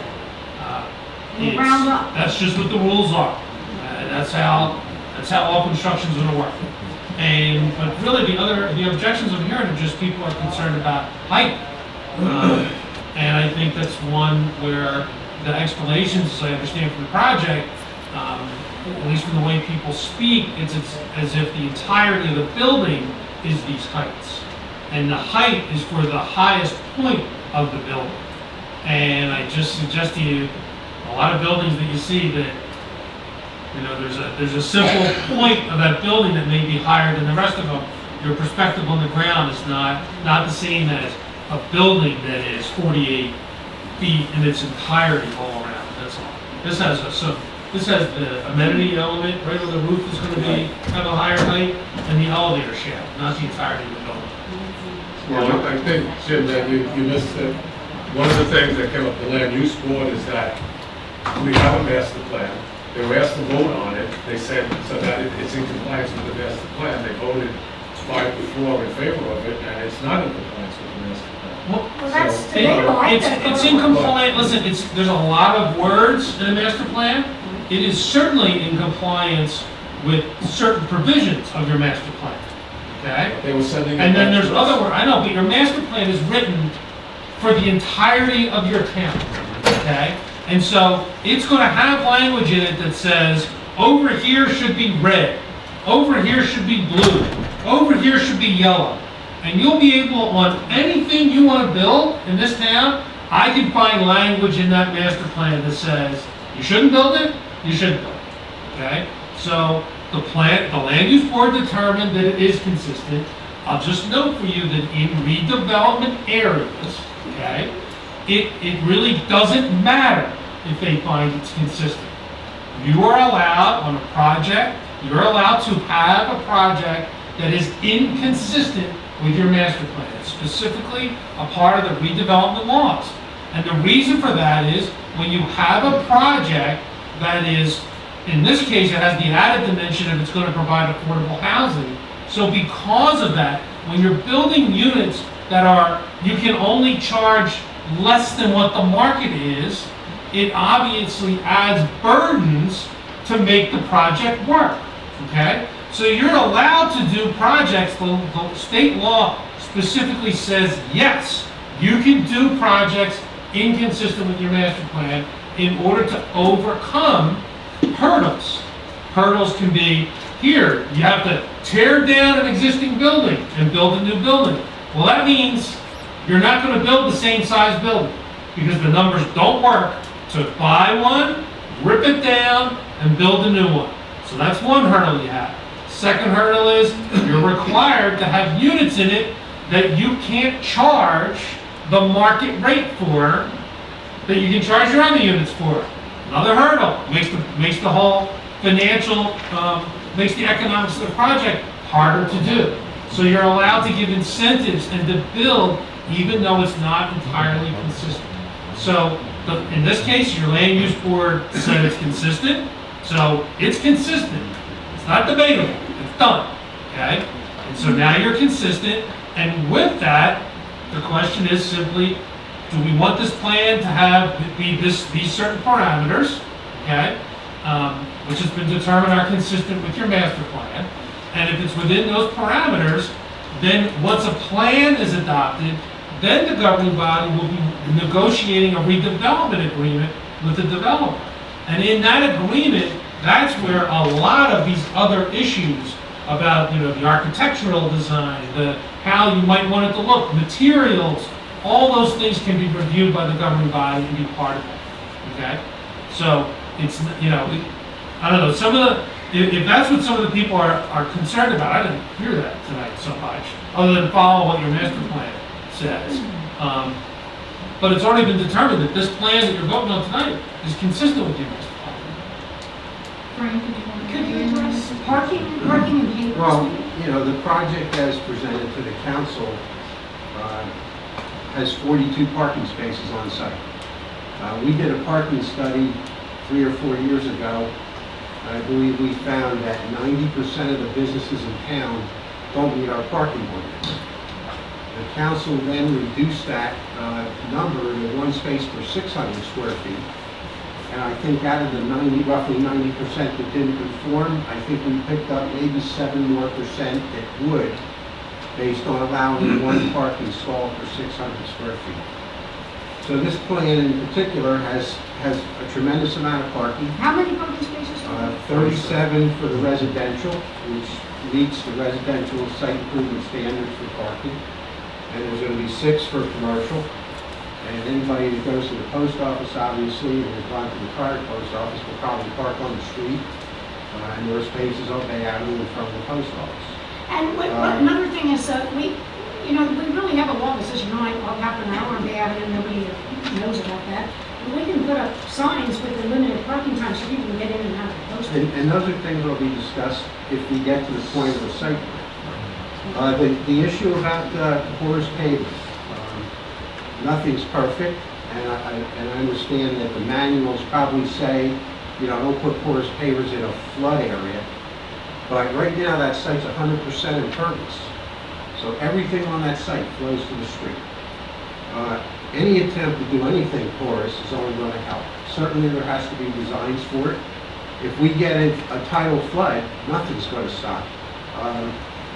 Just for your information, I'm the engineer in Ship Bottom, they did put some porous pavers in along the parking stalls next to the Dunkin' Donuts. It seemed to be working pretty good, but if the area goes underwater, it doesn't work. But it does cut down on rainstorms and runoff from the site. I believe Ron John has a porous pavement. So does the CVS as you leave the island, that's a porous pavement. Originally, there was a porous pavement on the Wawa coming on the island, but because of the amount of utility trucks going in and out of there, it tore it up. So the maintenance issue is a big issue, and anything on porous paving that has to do with maintenance is going to have to be addressed by the developer, by the homeowners association. We talked about snow plowing porous pavers, but all these porous pavers are underneath the building. So susceptibility to a snowstorm, unless it's wind-driven snow drifts. In this particular case, the maintenance may be a lot easier on those pavers than they would be if they were an exposed parking lot. You know, so there's pros and cons to all these things, but you got to do the best you can. Frank, another thing, some people have addressed to me that they're worried about the traffic pattern with getting in and out of the parking area under that. Can you address that? The traffic pattern now, I mean, right now you're pulling off 6th Street, and that's where the main entrance will be to the facility, and we're going in and out of 6th. And, you know, pulling out on the Bay Avenue in between the building now can be a little dangerous because you can't see people on the sidewalk.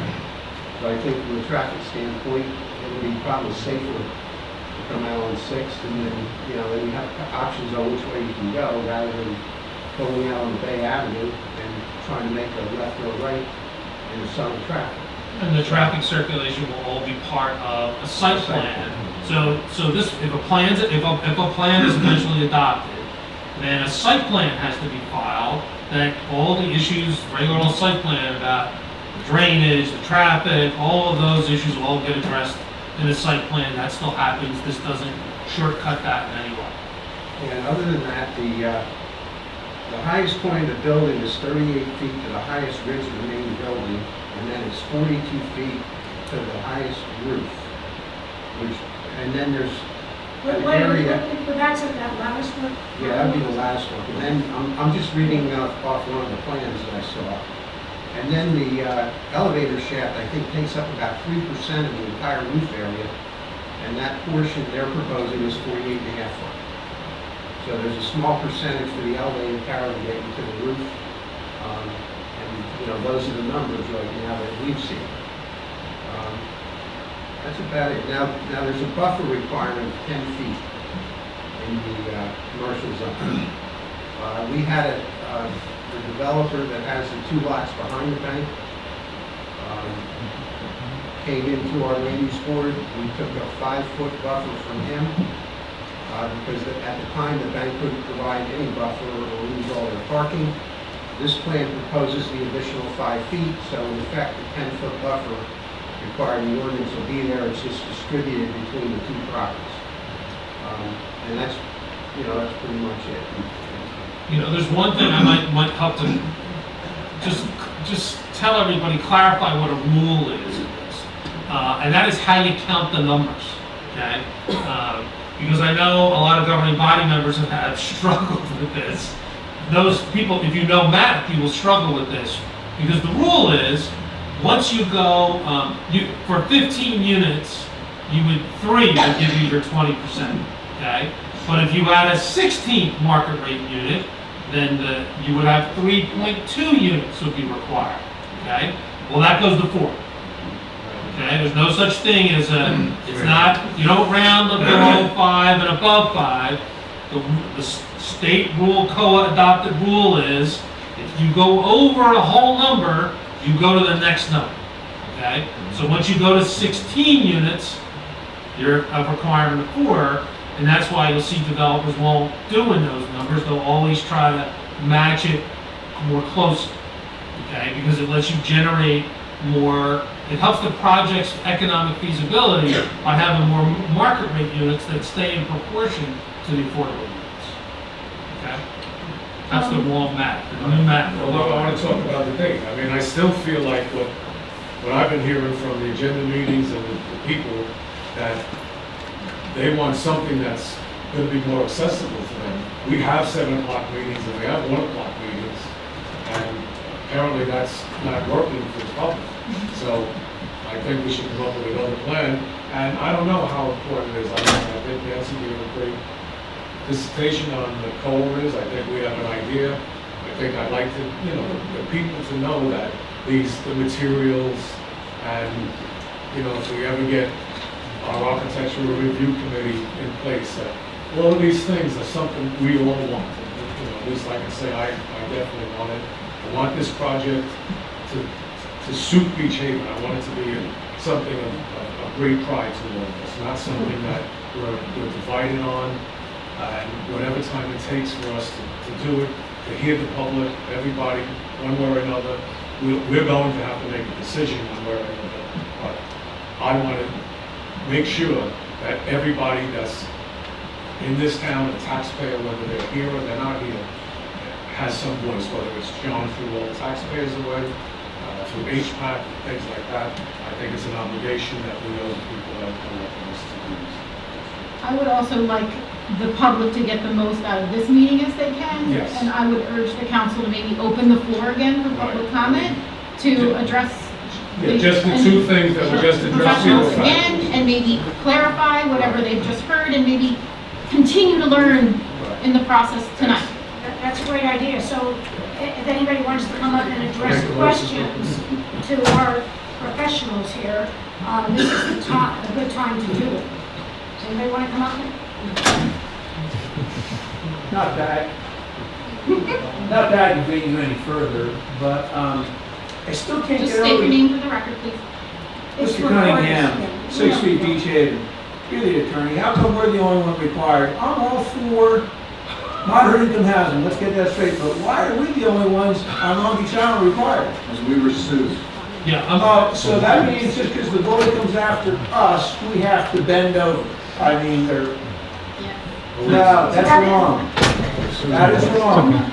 We can't just, it's discrimination against our municipality. No, listen, and you had the builders remedy was filed? Yes. Okay, so I did not handle the affordable housing, okay? But I'll just tell you, it doesn't, you got sued, that doesn't matter, okay? In the old days, it mattered, okay? What happened a few years ago is the Supreme Court of New Jersey, okay? Everybody keeps referring to this as COA housing, okay? Right. COA doesn't exist anymore.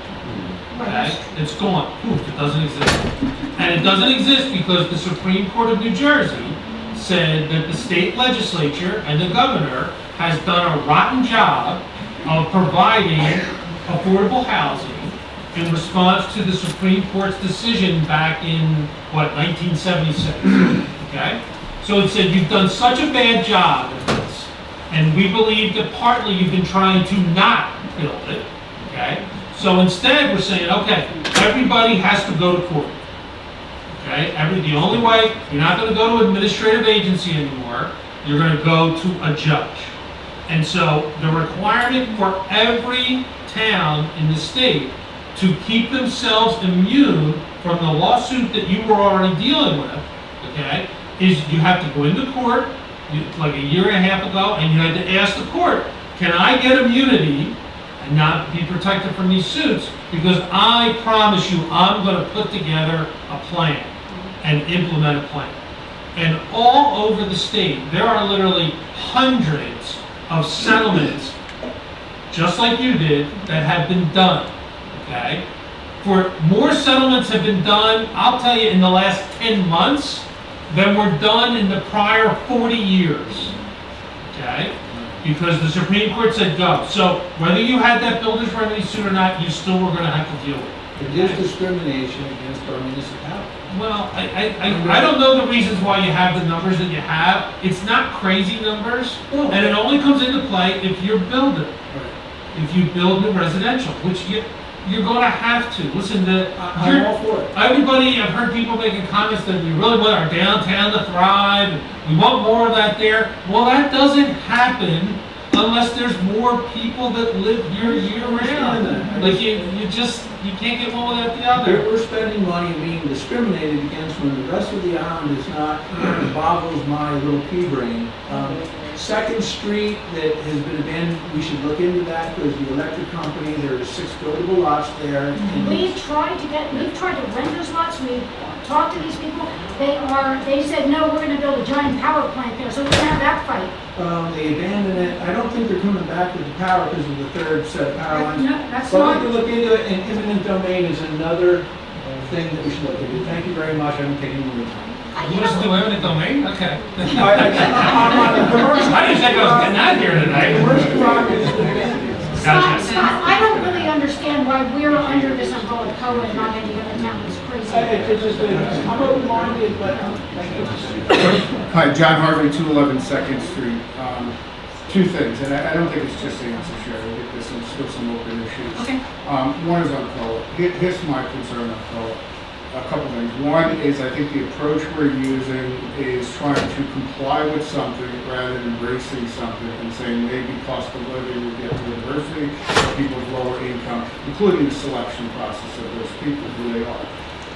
Secondly, is I'm not convinced that the council has stepped back and looked at what a transformational project would be, and just listen for a second and don't say it won't work. We've got a Coast Guard station that's owned by the federal government. You said you can negotiate. If we got a developer like Tom who has a conscience, right, and is social justice, and said, could we negotiate on this? If we make a commitment to put up 40 units there that are smaller, half of which are regular rent or fee, market fee, and the other half which are co-op, and we create some open space, and we get 2 or 3 developers to say, would you do it at slightly above cost? I'm not convinced that this body has looked wholeheartedly, and I feel like we're kicking the can down the street. And the next development we come between 13th and Pearl, whatever it is, 12th and Pearl, we're gonna be in the same boat saying, okay, we need to fire.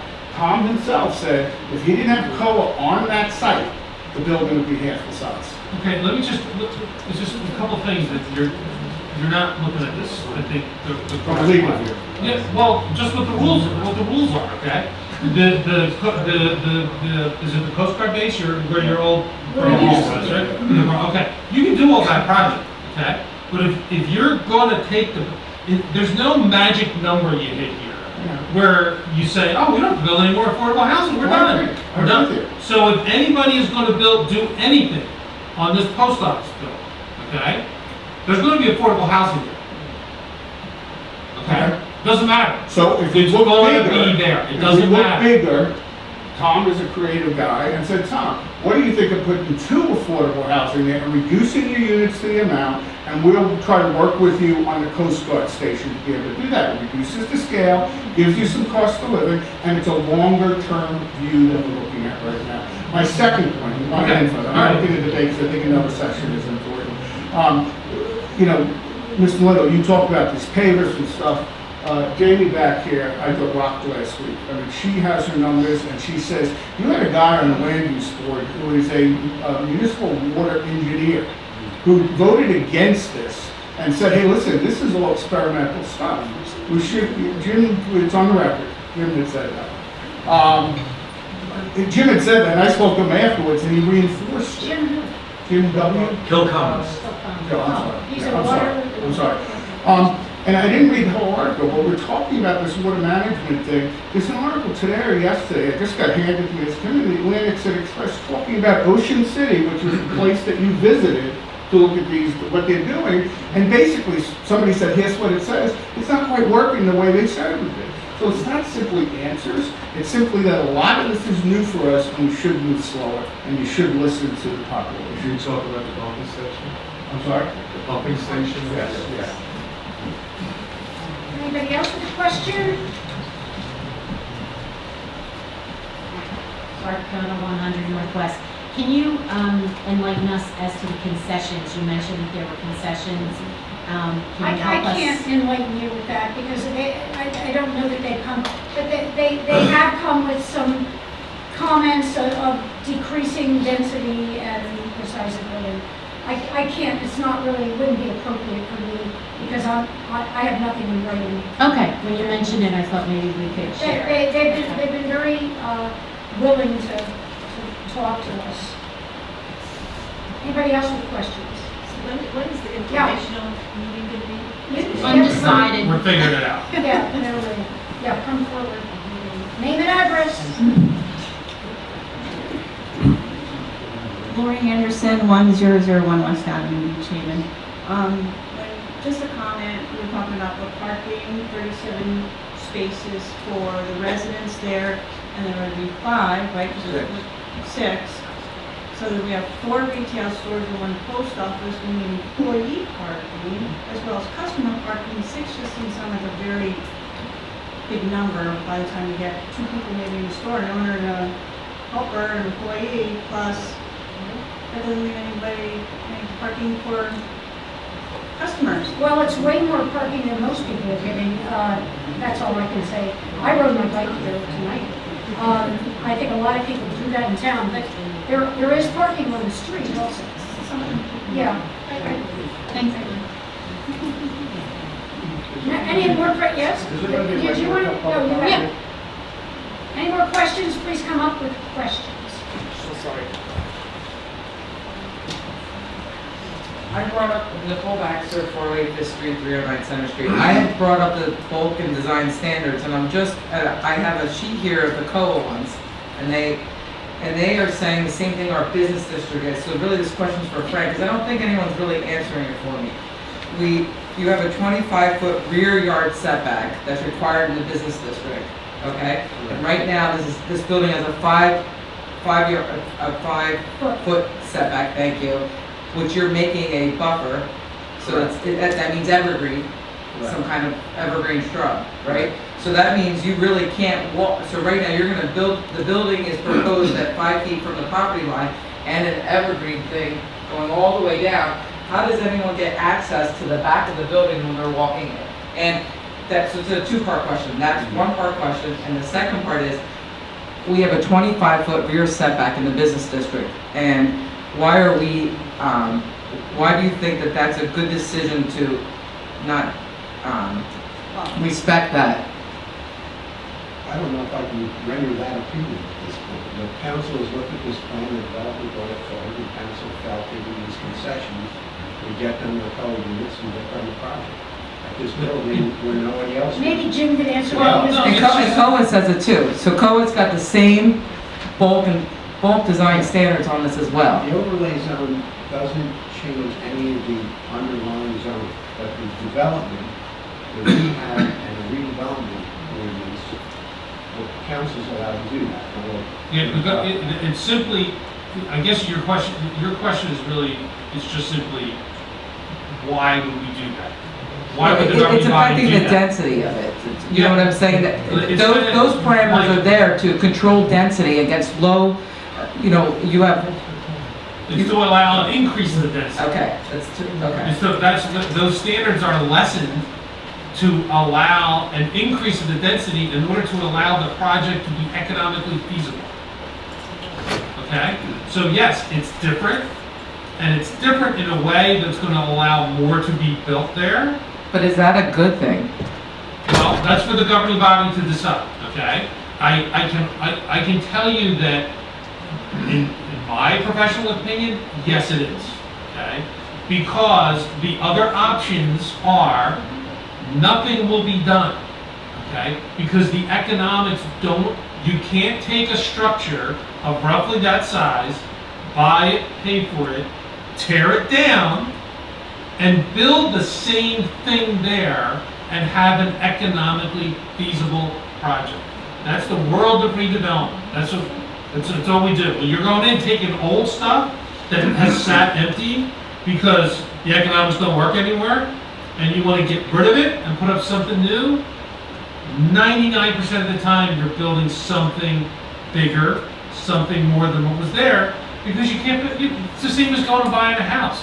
The economics, I know everybody, a lot of short towns, people come and buy, rip them down and build new, but they don't do it because it's a good economic deal. They do it because they want a really great place to live, and they think they're coming out of it with a place that's going to be worth $1 gazillion, okay? But for an investment, it's just not how, you can't make it work. And where you have affordable, and where you have, in an area that is, people aren't just going and buying those up and redoing them. It's struggling along because it's sitting out on that avenue, and everybody wants commercial in it. Yeah, you make changes to it. You make changes to what The zoning is to allow this project to actually happen at that site. So it's kind of like, yep, you're right. That's what the changes are, and they're done so that the project can be. Any more questions? All right, no more questions. I guess then I will close the floor to questions and we'll continue with our meeting. Thank you. 2018-14 ordinance of the Borough of Beach Haven adopting the redevelopment plan for Block 154, lots 3.01 and 3.02 within the Borough of Beach Haven, County of Ocean, State of New Jersey, pertaining to 101, 115, and 117 North Bay Avenue, also known as Buffalo's. Final reading. This is final reading, so that we can open the floor right now for public comments about this project. This is another project. This is Buffalo's expansion. We're getting rid of 2 derelict properties, which is a good thing, I think. Anybody want to speak? Go ahead. Yeah, just wondering if the public really knows about this project as well, and maybe it would be best to table both of these and discuss them openly so that everybody can see exactly what is being proposed. Well, on this one, I have to give you my 2 cents on this one. Please do. This is not Yeah. changing any of the zone. Okay. So what they're coming in and proposing to build, which is an expansion of Buffalo's, Uh-huh. they're allowed to build tomorrow. Okay. Okay? It's all So zoning, they don't current need any zoning. variances The at all. changes that the town is getting in this plan are for the town's benefit, which Okay. is streetscape enhancements Great. that they would not be required to do. So this plan, there's no change in your zoning. It is simply getting something out of the project That's more awesome. than you would get otherwise. And I love it. I love. Yes, and They're that, getting it done. even that'll be Streetscape. later on. Okay, well, thank you for clearing that up. I You got it. appreciate it. Anybody else like to speak to the Buffalo's issue? Are you coming to speak? No? Anybody want to speak before I close the floor? Okay, I'm closing the floor to public comment. Do I have a motion to approve? Motion to approve 14. Second. Mr. Lynch? Yes. Mr. Maskell? Yes. Mr. White? Yes. Mayor Davis? Yes. Ordinance 2018-15C, an ordinance amending Chapter 19, Land Use Administration of the Code of the Borough of Beach Haven, County of Ocean, State of New Jersey, as it pertains to application, submission, and approval procedure. The purpose is to decrease the amount of paper copies of applications required in lieu of digital copies. First reading. This is a first reading, so there's no discussion, and this is just going to save a lot of time and money. Do I have a motion to Motion to approve? approve 15C. Second. Mr. Lynch? Yes. Mr. Maskell? Yes. Mr. White? Yes. Mayor Davis? Yes. Ordinance 2018-16C, an ordinance amending Chapter 27, Personnel of the Code of the Borough of Beach Haven, County of Ocean, State of New Jersey, as it pertains to the alcohol and drug-free workplace. The purpose is to comply with new laws and to include opioids in this drug-free alcohol workplace chapter of our personnel policy. First reading. I have to say something about this because the only change is we're changing the word opiate to opioid. And the reason is that an opiate is something that grows naturally. It's not synthetic. Opioids encompasses everything. It encompasses the man-made opiates and the grown opiates. So that's why, by law, we have to change this. Just interesting. Motion to approve? Motion to approve 16C. Second. Mr. Lynch? Yes. Mr. Maskell? Yes. Mr. White? Yes. Mayor Davis? Yes. 2018-17C, an ordinance creating Chapter 81A to be entitled Docks, Use of Leased Docks of the Borough Code of the Borough of Beach Haven, County of Ocean, State of New Jersey, to regulate the use of municipal dock slips. The purpose is to regulate the use of leased and transient municipal dock slips. First reading. And this is something that will allow some of our public slips to allow people to come in and stay for a few hours and go to restaurants and visit stores. Do I have a motion to approve? Motion to approve 17C. Mr. Lynch? Yes. Mr. Maskell? Yes. Mr. White? Yes. Mayor Davis? Yes. 2018-18C, an ordinance supplementing Chapter 212 zoning of the Code of the Borough of Beach Haven, County of Ocean, State of New Jersey, to require buildings front facade to face Bay Avenue. Purpose is to require construction of facades to face Bay Avenue between 12th Street and Pearl Street. First reading. Again, this is to avoid a dollar store look. Okay, do I have a motion to approve? Approve 18C. Second. Jim, did you give me a motion? Yes. I second. Sorry, Mr. Lynch? Yes. Mr. Maxwell? Yes. Mr. White? Yes. And Mayor Davis? Yes. All matters listed under item consent agenda are considered to be routine by the municipal council and will be enacted by one motion in the form listed. Any items requiring expenditure are supported by a certification of availability of funds, and any item requiring discussion will be removed from the consent agenda and discussed separately. All consent agenda items will be reflected in full in the minutes.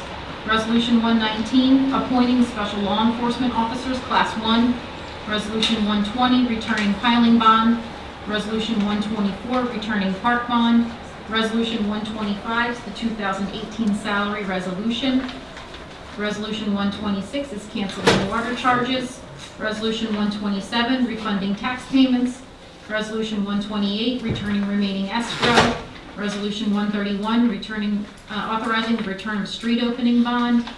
Resolution 132 is authorizing the execution of an agreement with Ocean County for the 2018 tourism grant. Resolution 133 is amending Resolution 67, 2018 for clerical error. Resolution 134, approving insertion of a special item of revenue for the tourism grant. Resolution 135 is rejecting all bids received for the 2018 landscape material, interior plants and labor. Resolution 136, approving application for fireworks display for July 4th. Resolution 138, returning a dumpster bond. 140, returning a park bond. 141, returning an application fee. Resolution 142 is placing a referendum on the November ballot for open space fund and assessment. Resolution 145 is returning a tax sale certificate premium. Resolution 146 is refunding a tax payment. And finally, 147, authorizing change order number 1 for the William Butler Park Annex Phase 4 sod.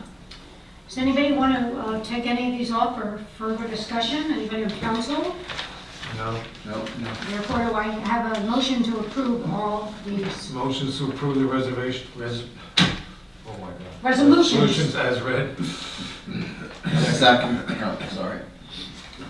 Mr. Lynch? Yes. Mr. Maxwell? Yes. Mr. White? Yes. Mayor Davis? Yes. I have a bill list this evening in the amount of $1,276,155.80. And again, I'd like to thank Jen for getting these bills out to us in a timely manner so that we have plenty of time to read them and ask questions. Does anybody have any questions? No questions? Okay, is there a motion? Make a motion to approve the bills as submitted. Second. Mr. Lynch? Yes. Mr. Maxwell? Yes. Mr. White? Yes. Mayor Davis? Yes. All right, we're on to public comment. And this means that, I'm sorry. I forgot. Now we just want to talk a little bit about the Beach Haven Pocket Park. Is there anybody here from the school board by any chance? All right, well, hopefully, I guess if there's nobody here from the school board, I haven't heard back from the chair of the school board. It seems like we've come to an agreement with continuing work on the park, although I don't have a formal commitment yet, where we will raise the tree beds so there'll be 5 crepe myrtles along the front, and we'll raise the tree beds so that they'll be less likely to have a lot of saline in the soil and have a better chance of surviving. But we will remove the wraparound, the 5-foot wraparound on 7th and 8th Street as a compromise.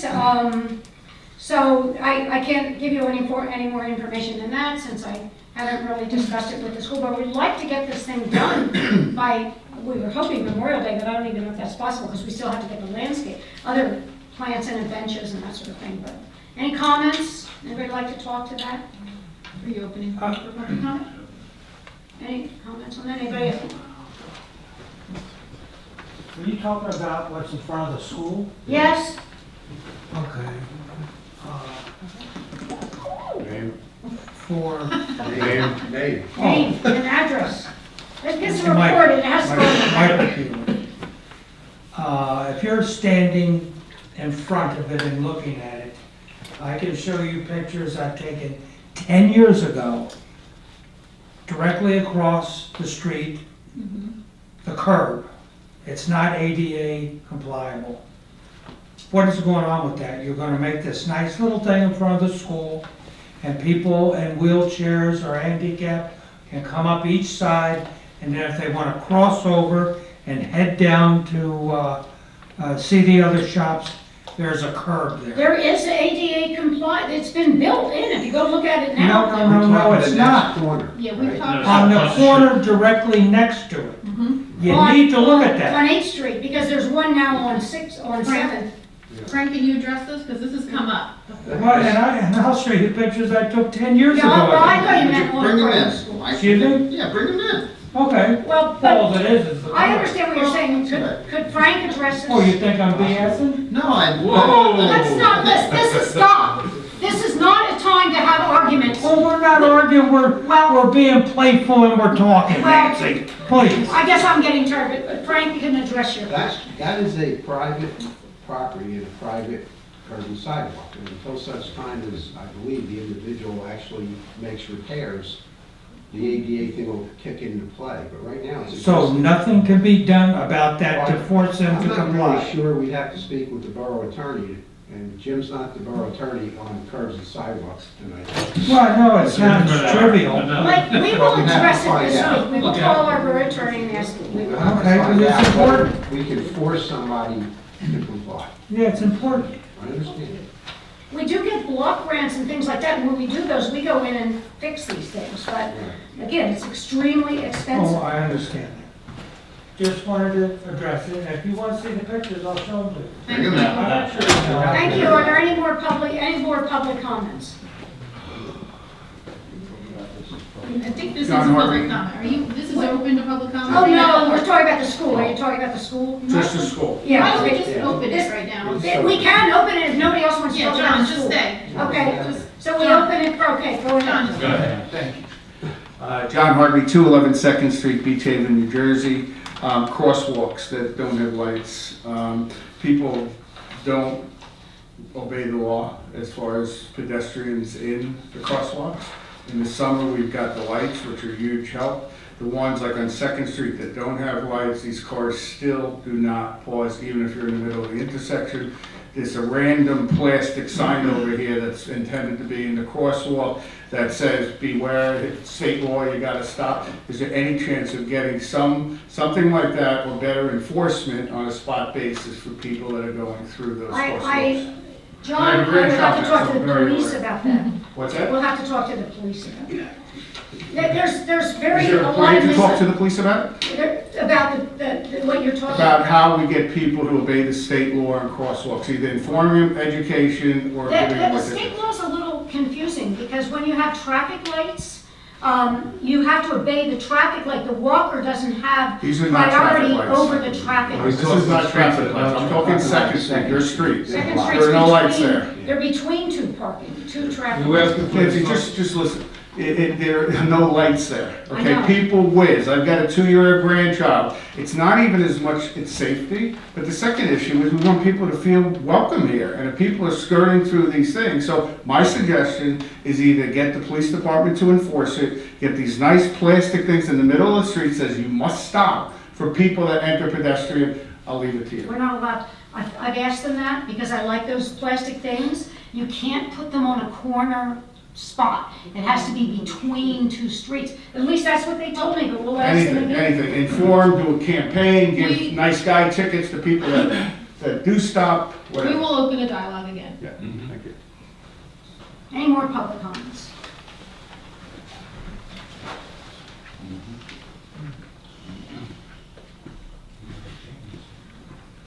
William Barris, 100 Northwest Avenue.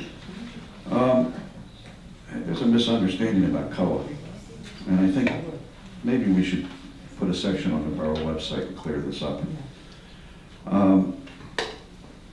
Last night I was at the Black Whale, and one of my guests told me that this COA tax, where we charge 1.5% of the equalized assessed value for residential properties and 2.5% for commercial properties, goes to Bill Burris.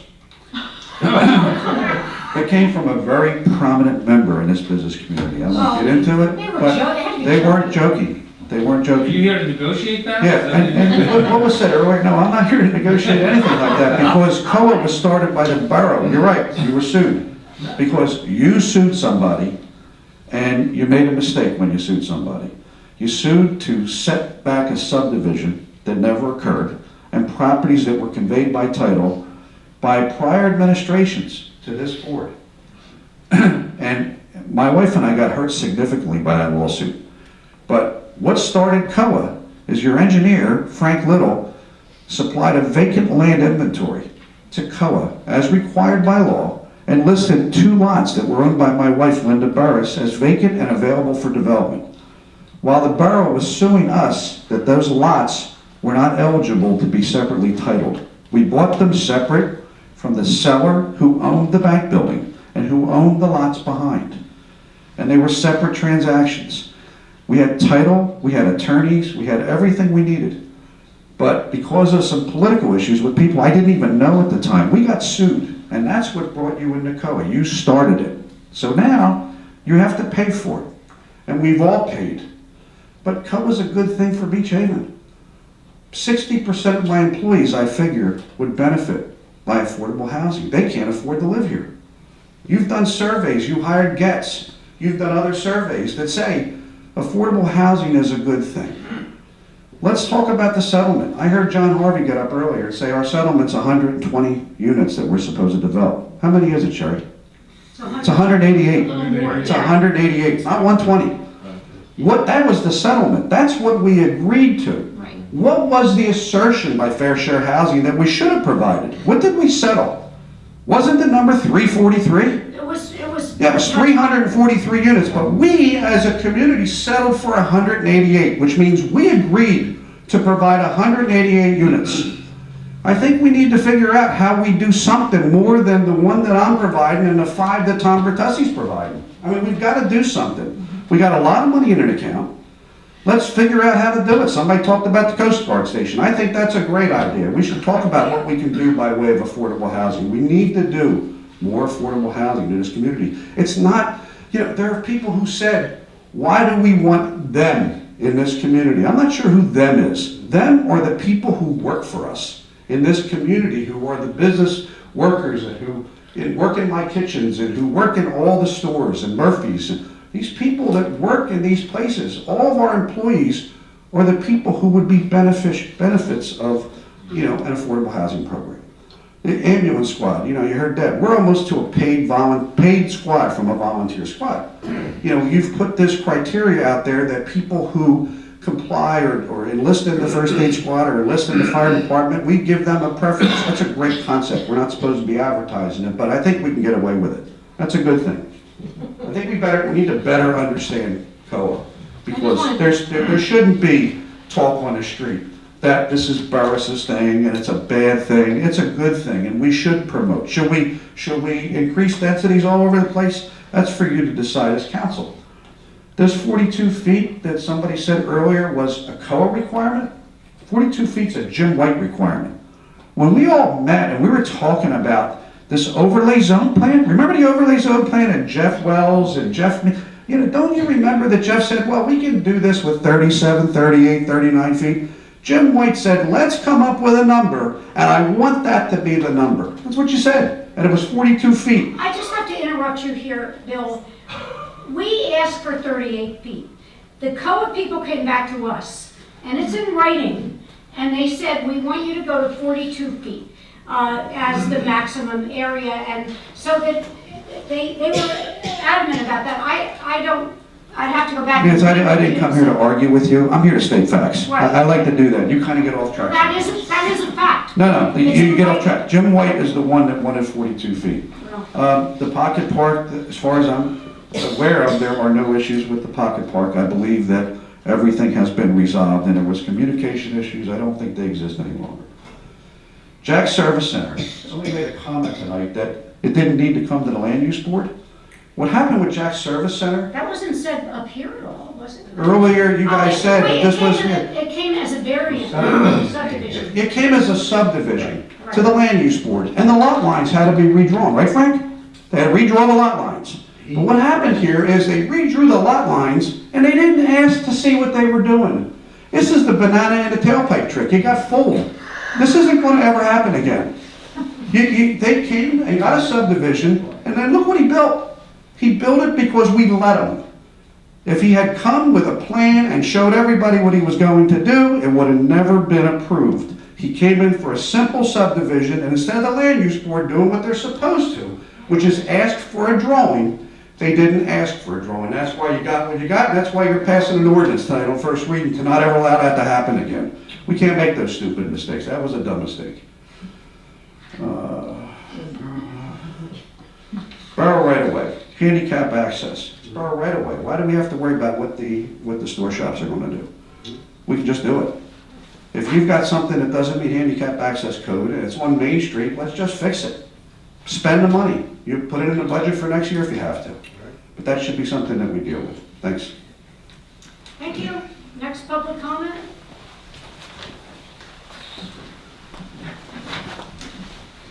Nicole Baxter, 309 Center Street. The COA thing, I was reading in Nantucket. Nantucket has to deal with this kind of issue a lot, and they had really good solutions to coming up with housing that's appropriate with their character of their town. And has anyone looked into some more innovative ways to meet your COA requirements?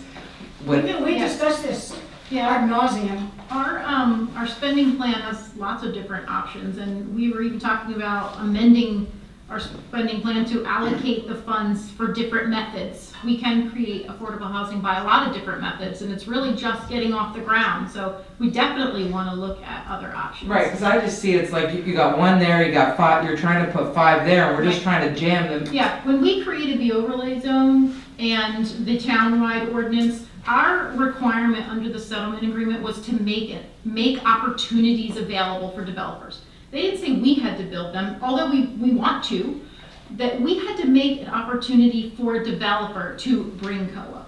So the overlay zone, those things were created to create an opportunity for a developer to create COA. And someone mentioned earlier that how can we have COA when we don't have any vacant land? In our settlement agreement, it also shows that our realistic development potential is 0. We did get a vacant land adjustment for Beach Haven to 0, but we still have an obligation under the county numbers. We still get our fair share of the county obligation, and that's what we have to provide. So we can't do what Nantucket has done and build somewhere in the town. We could do that if we had enough money to do it. We could, certainly. Yeah, I mean, we have to buy the land, we have to get, I mean, you know. Or maybe, I like the whole idea about the developer thing, meaning that, I just paid $5,000 for my COA fee. Everyone's paying a COA fee and there is this COA money available. I hate to tell you that, a third of it goes to attorneys. Go ahead. So Jim knows more. Cute lawyer. Yeah. Couple of things. One, the fee that you're paying in toward is to be used to help subsidize, make the opportunities realistic, okay?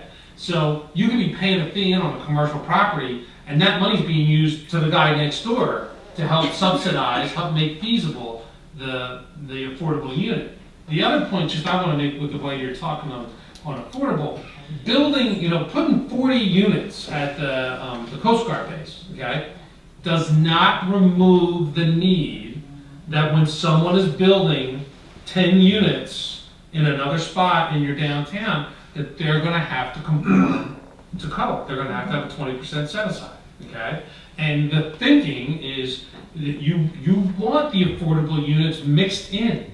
Like you don't, we've moved away from the thought, in the 60s where you went by the projects. Put all the affordable in like 3 towers, and lock them all in there, let's get a fence up, and then life will be good. The whole idea, well, that's what they did. The whole idea I'm not suggesting that. I think you can be doing both, but you're making really big, dense buildings to squeeze the COA in, and I just don't think it's appropriate. No, if they're making a development that's under 5 units, there is no requirement. Right. Once you hit 5, there's a COA requirement. Right, so maybe, just when I thought the mixed use was getting introduced to our town, it was for people like Barry and I that had a business and you wanted us to live above it. And, you know, remember, you want people to come into town, but they gotta find a way to make their money too. So I think when we thought mixed use, we weren't thinking 20 units above 4 or 5 spaces. We wanted to establish that storekeeper in his business. That's what I had anticipated, as coming here and investing all of our money into a house, and I could have lived somewhere else, and I came back to my hometown, because I thought that's what you wanted. That's what happened right next to Lounsbury's, right? Excuse me? That's what happened next to Lounsbury's. Somebody came in and they live above it. Yeah. Yeah, I just thought that's what we meant by mixed use, and then I have some background with my career, and I don't see any guidelines for mixed use, the kind of mixed density that you're talking about. I mean, this is not a low-density project on the boulevard. This is, you know, we don't have any guidelines or anything for that, if I'm explaining that right. Well, you have your zoning requirements, you have like, Right, but mixed, zoning. right, but like And this type of mixed use, it's 22 units. We don't have any kind of, For this density. we don't have that in any of our ordinances right now, and that's the only thing all this redevelopment's happening, and we don't have something set to kind of guide us. And make sure we're planning and informing us all in a really good way and developing our Main Street. We only have one chance to do this correctly, and we really thought about it. Anybody else want to comment before we move on?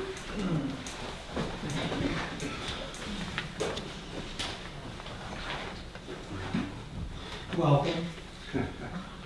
You're getting 800 miles worth. You better than you don't believe it. Michael Peeler again. Tick awareness, where did you come up with that? What? Where did you come up with that? Proclamation. The Master Gardeners of Ocean County asked us to Okay, present it. it's absolutely fantastic, and you should all educate yourself about it, because it's serious. It's not rare, it's serious. And unless your doctor is Jesus, and I don't mean Jesus, you need to insist upon being checked for Lyme disease. Okay? There's people in town that are already in stage 3. I know before Kathy got Lou Gehrig's disease, she had Lyme disease, and because their doctors are not educated with it, she went into stage 2 and had to do intravenous IV. So it's a real good thing, and people should educate themselves about it. I appreciate it. And the other thing is, it's not. There's a hint. There's a button back there. This is part of the routine. There's a button back here. Oh, you got the button right. And the other thing is, let's not forget that May is ALS Awareness Month, and every 90 minutes of every day, around the clock, someone's being diagnosed with ALS. And it's a rough illness. It's a rough disease, it's a rough way to go. It's a terrible disease, and I send my sympathies to you, because I know you know more about it than I do, and the sadness it creates. It's a horrible disease. It's happening everywhere. I know. Okay, I appreciate it. I'm thrilled to be here, and I miss being here. And hopefully I'll be back soon and clear up all those dates you were throwing out before. You threw out so many of them. We will, we'll send out notice. We'll send it. And you know, please, anybody, if you don't get emails from us, we do have a list where we send email blasts out about these things. But we can't send emails out unless you give us the permission. That means signing up to have us send you this stuff. We can't just try to look for your emails and send it. We need you to sign up. Okay, thanks again. I appreciate it. Thank you. Anybody else like to come forward and make a comment? Therefore, I close the floor to public comments, and I have last remarks by council. Do you want to start, Mr. White? I'd like to thank the people that have spent the time to discuss this. This is, a very important thing. It's very important to our community. A lot of people have emotions about it. I think we're, moving in the right directions. I think the negotiations that may be, coming down, they may satisfy a lot of the people on this project. And if not, then we will have a meeting again so that everybody else can have their say. But thank you for all the people that have put the time and effort into being here and let your positions be known to us. Mr. Maskell? I'd like to also thank everybody who came and everybody who took the time to speak. I'm definitely going to make sure that I look at John's petition and the comments from the public. As it stands now, I feel that I am in support of the project as it has been presented. I think that the developer has met all the requirements needed to move the project forward. And they have been very open to addressing issues specific to our needs and to the needs of people building in a seashore community. I'll make sure that Jerry gets out to everybody the date and time of the meeting. I hope everybody will be able to come back and attend so that this is not a meeting with a ... but gets a meeting with an end and an exclamation point, and everybody is happy with the result. So again, thank you very much. And Mr. Lynch? that's it. I just have one question. I know that the Land Use Board had approved golf carts. And I'm a little bit concerned because the summer's coming up and there's a rental of golf carts. Which, are we going to see something on soon?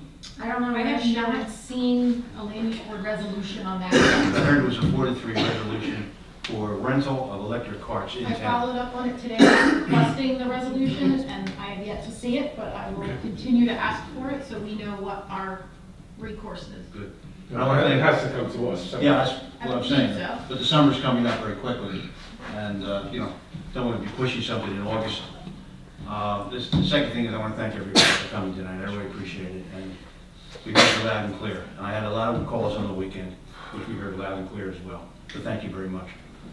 Thank you for coming, that's all I have to say, and is there a motion to adjourn? Motion to adjourn. Second. All in favor? Aye. Meeting adjourned, thank you.